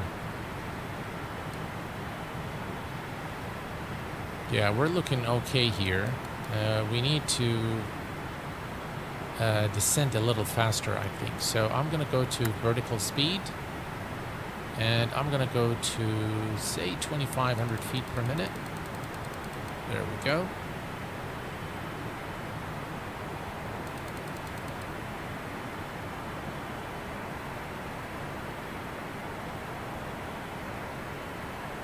We have L select? Yes, we do. All right. So we are descending now to 3,500 feet. We've been cleared all the way by ATC. And as I briefed you guys, once we are at so 158. So once we are here at T-Gun, we will go to heading select, and we'll wait for ATC to provide us with vectors to final for runway 02 left at Singapore.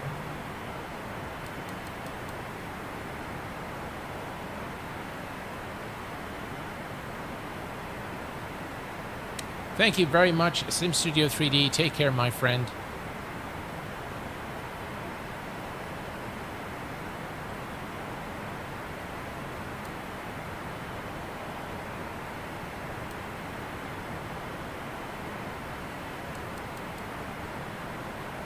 .25. Looks like we're going to go through some clouds here. Do we have any weather here showing? No, we don't.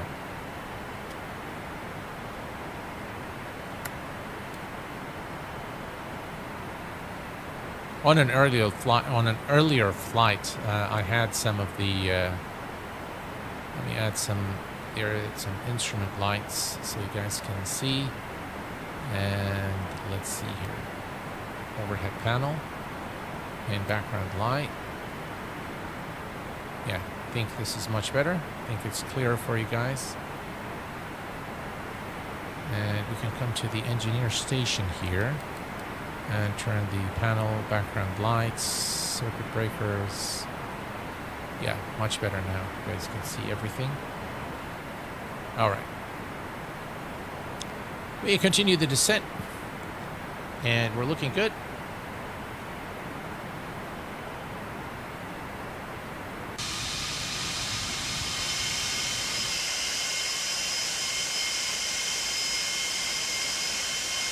Just beautiful.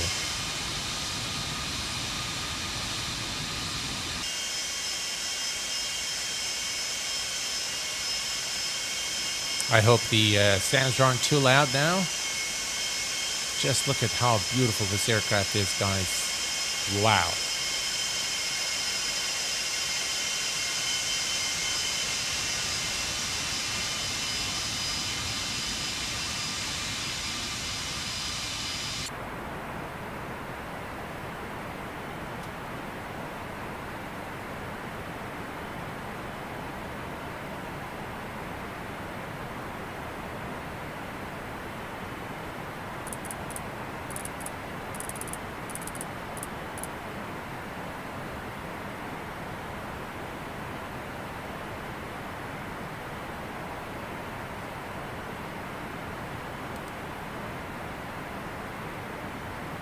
All right, we are looking good, and we can reduce our rate of descent.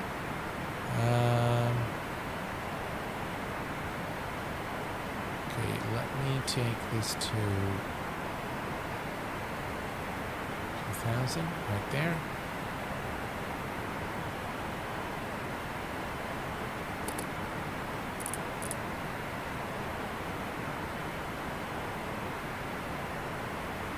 All right, all is looking good here, and we are a few nautical miles now from T-Bun. Is it T-Bun?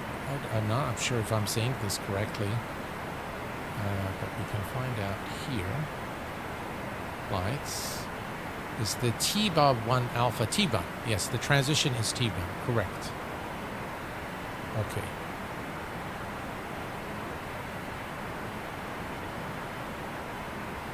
Oof, looks like we're going through the clouds now.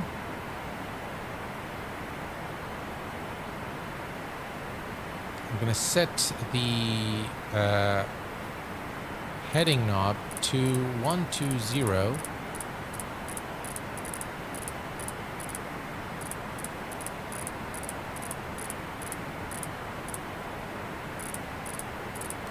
There, 120.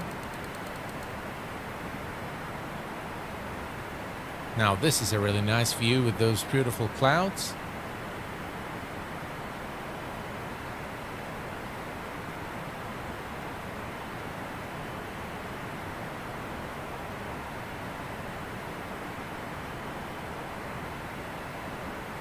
All right.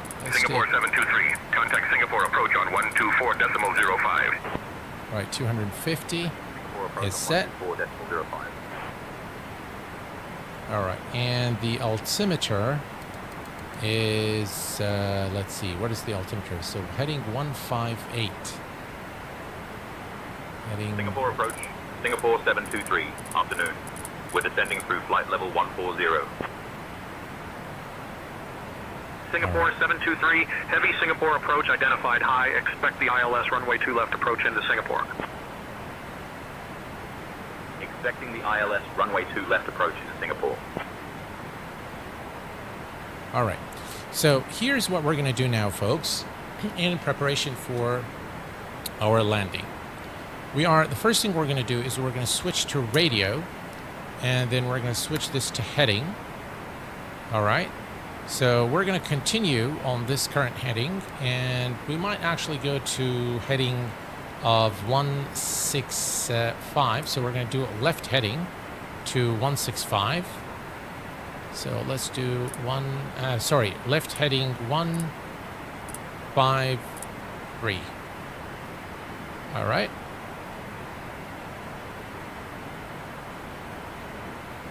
All right, we're coming up to 10,000 feet. I'm going to extend the speed brake here to reduce our speed a little bit. And landing lights on. Passenger seatbelt signs are on. All right. 10,000. Right, 10,000. We're going to arm the speed brakes.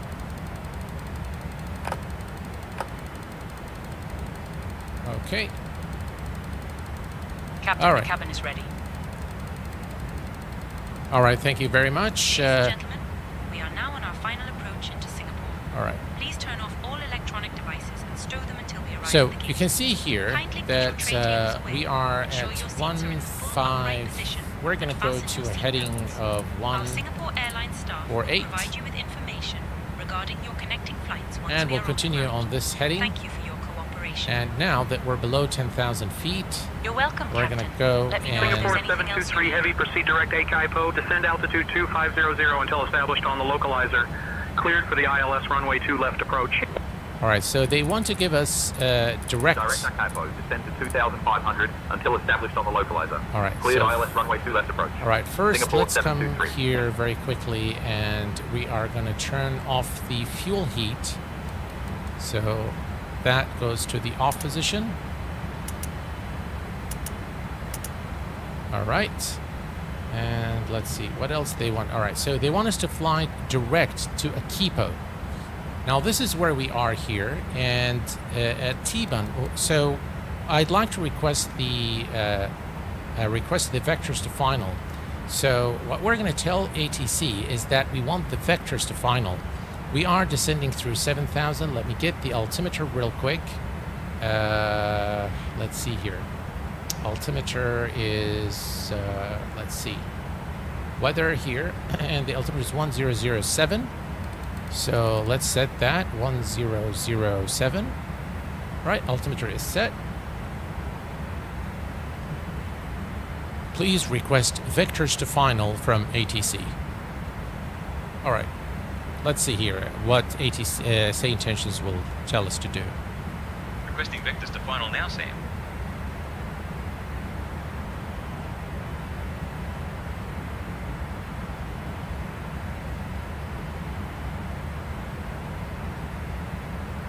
Singapore Airlines Flight 723 requesting vectors to final.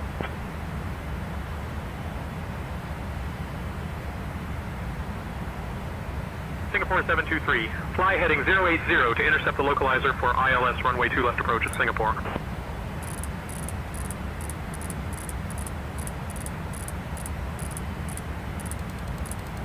All right, 080 is set.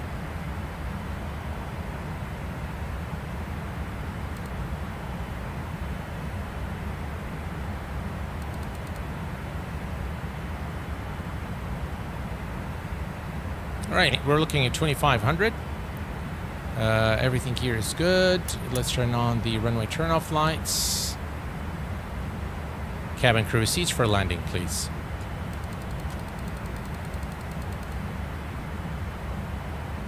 Okay, Captain, preparing the cabin for landing.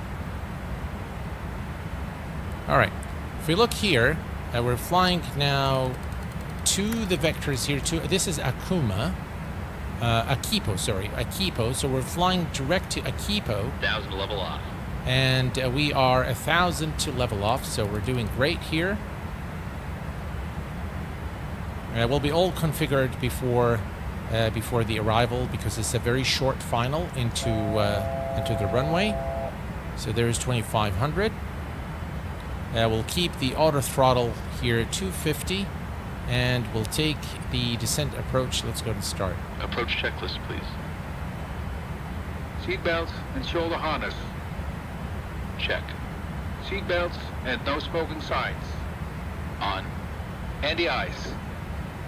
Off. Exterior lights. Check. Outer brakes. Low. Radio INS switches. Radio. Flight director computer selectors. Check. Brake pressure. Check. Altimeters. 1007. Set and cross-check. Landing data, EPR, and airspeed bugs. Set and cross-check. Seatbelts Right, and we're at shoulder harness. 2,500. Check. Fuel Hold. panel. Check. Fuel heat. Off. EPR computer. Go around. Cabin altitude. Check. Circuit breakers. Check. Approach checklist completed. All right, we're going to set this to VR lock now.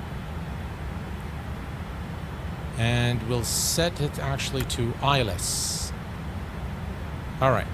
So everything here is good. And actually, once you put this to land, it will disconnect the autopilot automatically. So we're looking good here.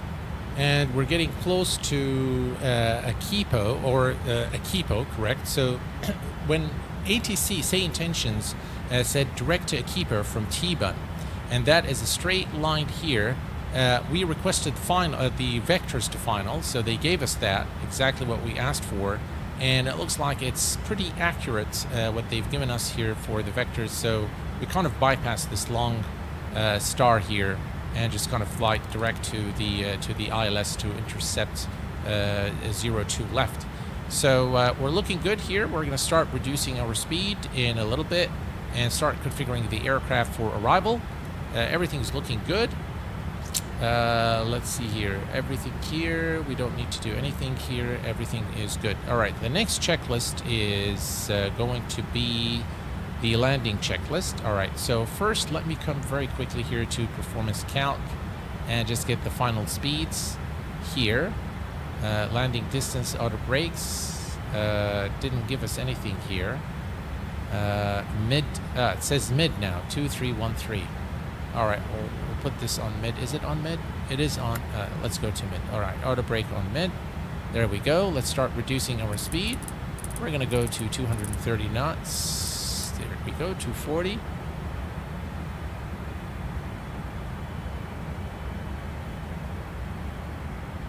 We can see. I don't know. Let me bring it here. So you can see here that we have the ILS. Here we know that we've detected the ILS. So we have the course set and everything's looking good. Right, that's 240. Let's go to 230. 230. There we go.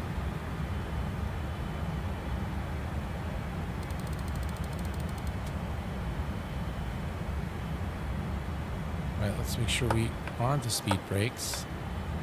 Right, there we go. Our speed brakes are armed. 222. There we go.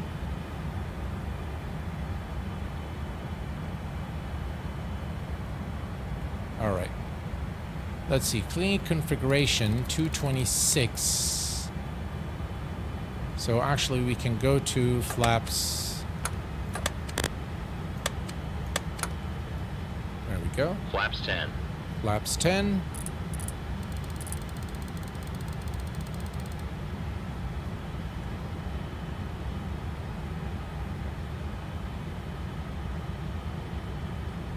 But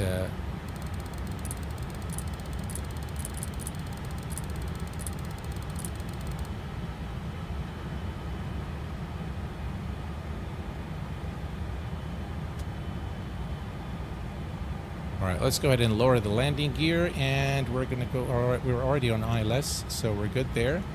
If you look here, yeah, we're almost there. So we're going to go ahead and lower the landing gear now. Actually, we can wait a little bit. We're still, oh, we'll leave it. All right, so let me go to 193, 195, there we go.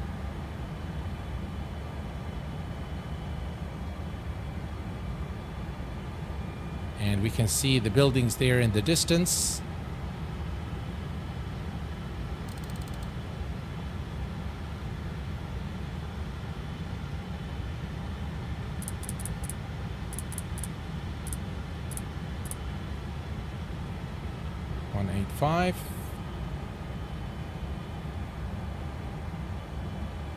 And the final approach speed is 131. You can see the city to our right. Right, landing gear coming down. Gear down. And we're going to go to flaps 20. Flaps 20.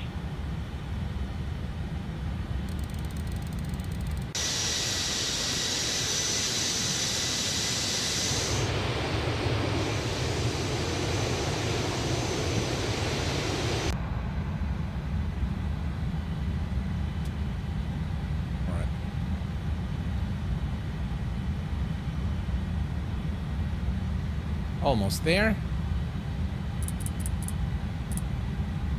180. Maybe we deployed the gear a little bit too early, but that's all right. It's a very short final, so we want to make sure that we are configured. All right, let's go down to 166.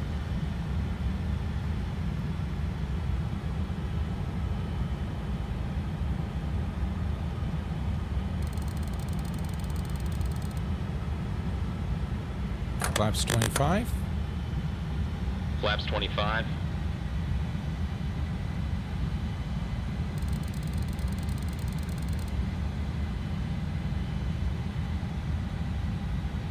Some turbulence there.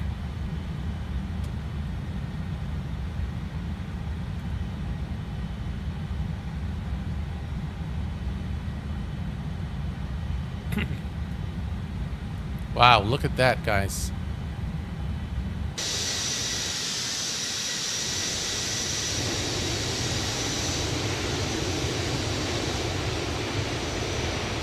Attention all aircraft. QNH 1007.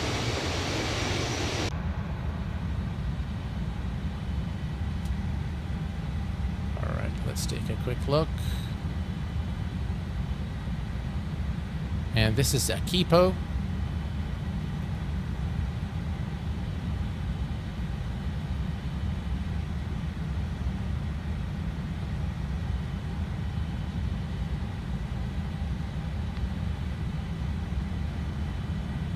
Singapore 723, contact Singapore Tower on 118.25. Singapore Tower on 118.25. In real life, how do we know that the landing gear is really deployed? I believe it's right here, gear down. And we should, this is Singapore door Tower. open, this is Singapore gear, this is gear 723, down. afternoon. We're established on the ILS approach for runway 2 left. Singapore 723, heavy Singapore Tower, roger, continue approach.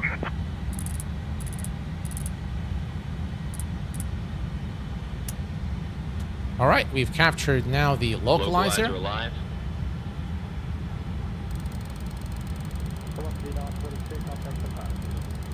And we're gonna go to flaps 30. Flaps 30.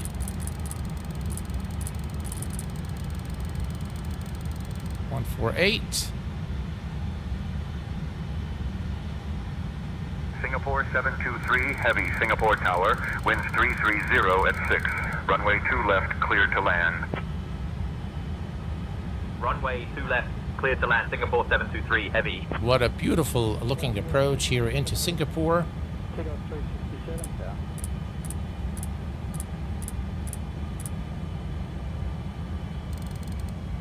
$140. And I think I will probably leave it there at 140 knots. It is just beautiful.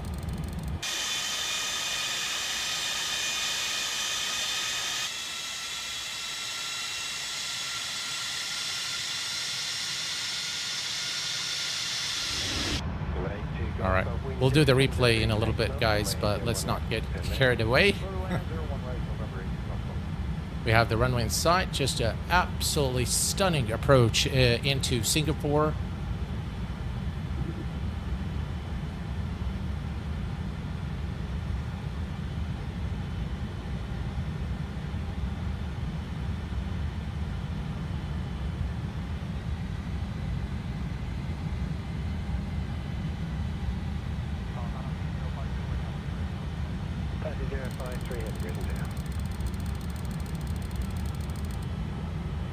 A little bit of wind there. Just look at this beauty of an approach.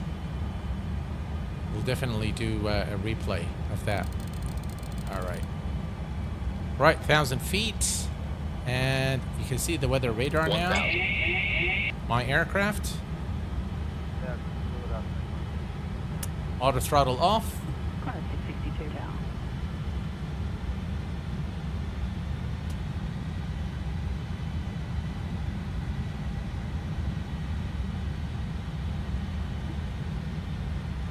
Start 053, 101 right, clear to takeoff.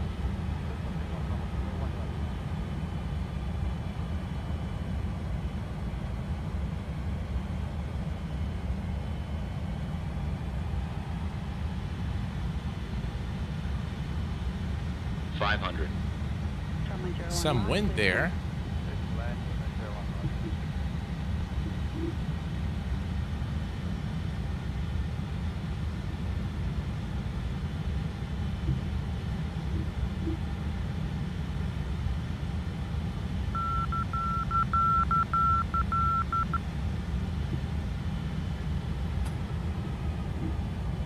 We're gonna float, guys.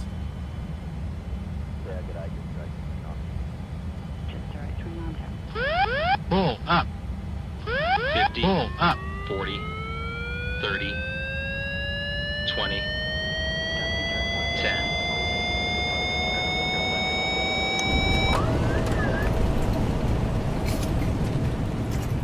Check reverse. All right, reversers are out. Not the best of my landings. 80 knots. Out off reverse. Singapore 723. Auto brake off. Welcome to Singapore. 60 Contact knots. ground on 120.905. All right. Contacting ground on 120.905. Singapore 723. All right. I think SayIntentions was really, really cool today, and they performed very well, giving us proper vectors.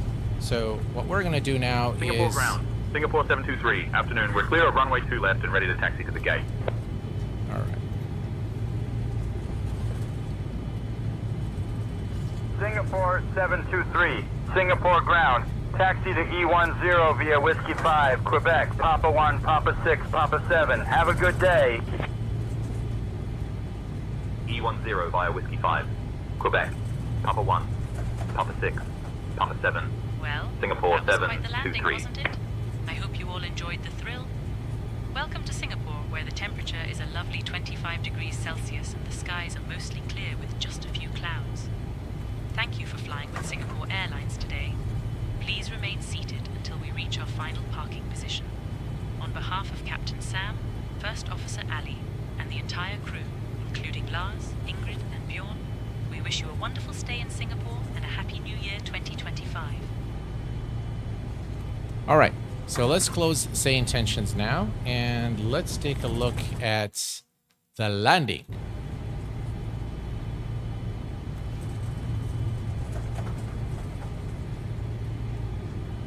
What was the horn when landing? I got it last time. Yeah, it's always there. You'll always get it as you come closer to the ground. It's the radio.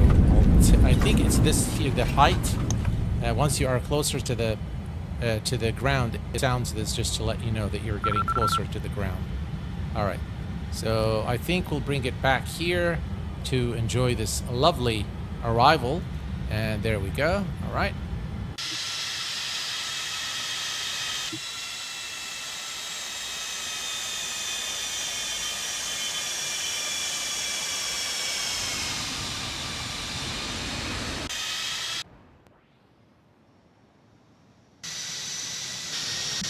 We're not getting the view that I normally like, but that's okay.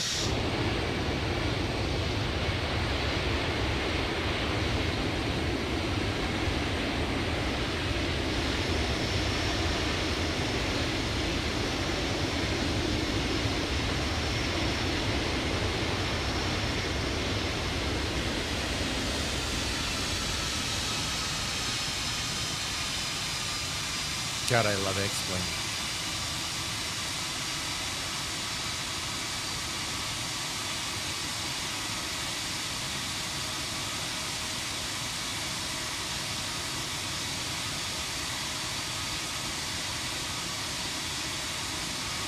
Wow, what do you guys think? I think it was pretty cool, huh?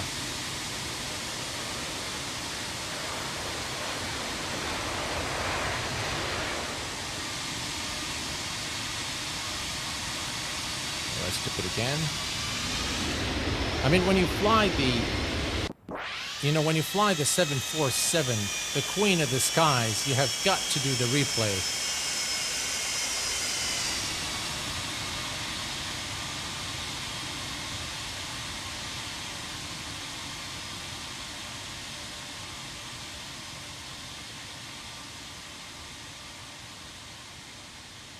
So that there was a little bit of crosswind there But we came in nicely, and we kind of skidded off a little bit. But it was really, really cool. I really like that. The 7.4 is always a joy to fly, and guys, really, if you like airliners, this is one aircraft I highly recommend that you learn, because it is just so very joyful to fly this aircraft. All right, let's do it here again. And this time we'll just do it this way. Here you guys can see it. Actually, let's do that. Whoa, look at that, guys. What beautiful sight.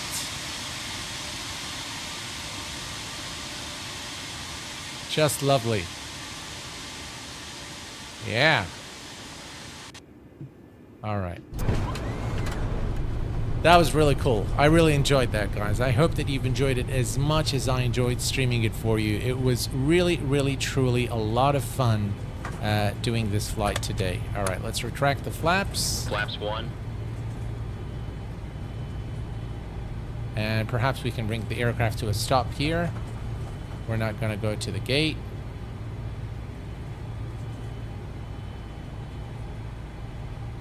Parking 203. Thank you, Jafar. Glad that you've made it. Kaitac would be fun. Yeah, for sure. That reminds me of my good friend Thomas Rasmussen when we did the Kaitac challenge back in the day. All right, here we go. All right, and let's set the parking brake. Parking brake is set. And let's see here. So we can connect the... Why is the frames acting up? All right, let's go to ground. Set Cockpit to ground. Put the chocks on. All right, let's kill the fuel.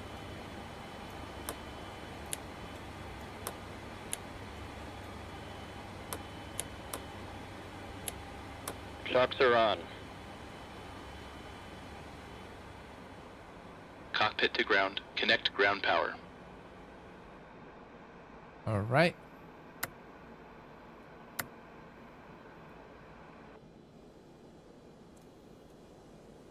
Ground power connected. All right, ground power connected. And we can turn off everything else. We can come here, turn off the packs, turn off the valves, and the air pump can go to the off position. And let's see, what do we have here? Fuel, that is already off. We can turn off the fuel boost pumps. And what else is there? That is open. Everything here is good. Everything here, we can turn this off. And we can come here. And that's it. Turn that off. All right, let me come down here. Anti-skid off. Body arm disarm. And we'll turn these off. We'll turn the lights, all the lights are off. Oh, the landing lights were still on. So those are off. And we can turn the ADDONS switches as well.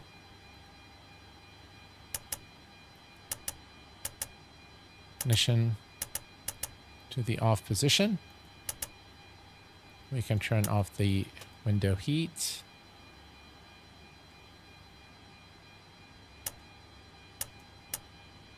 And probe heat.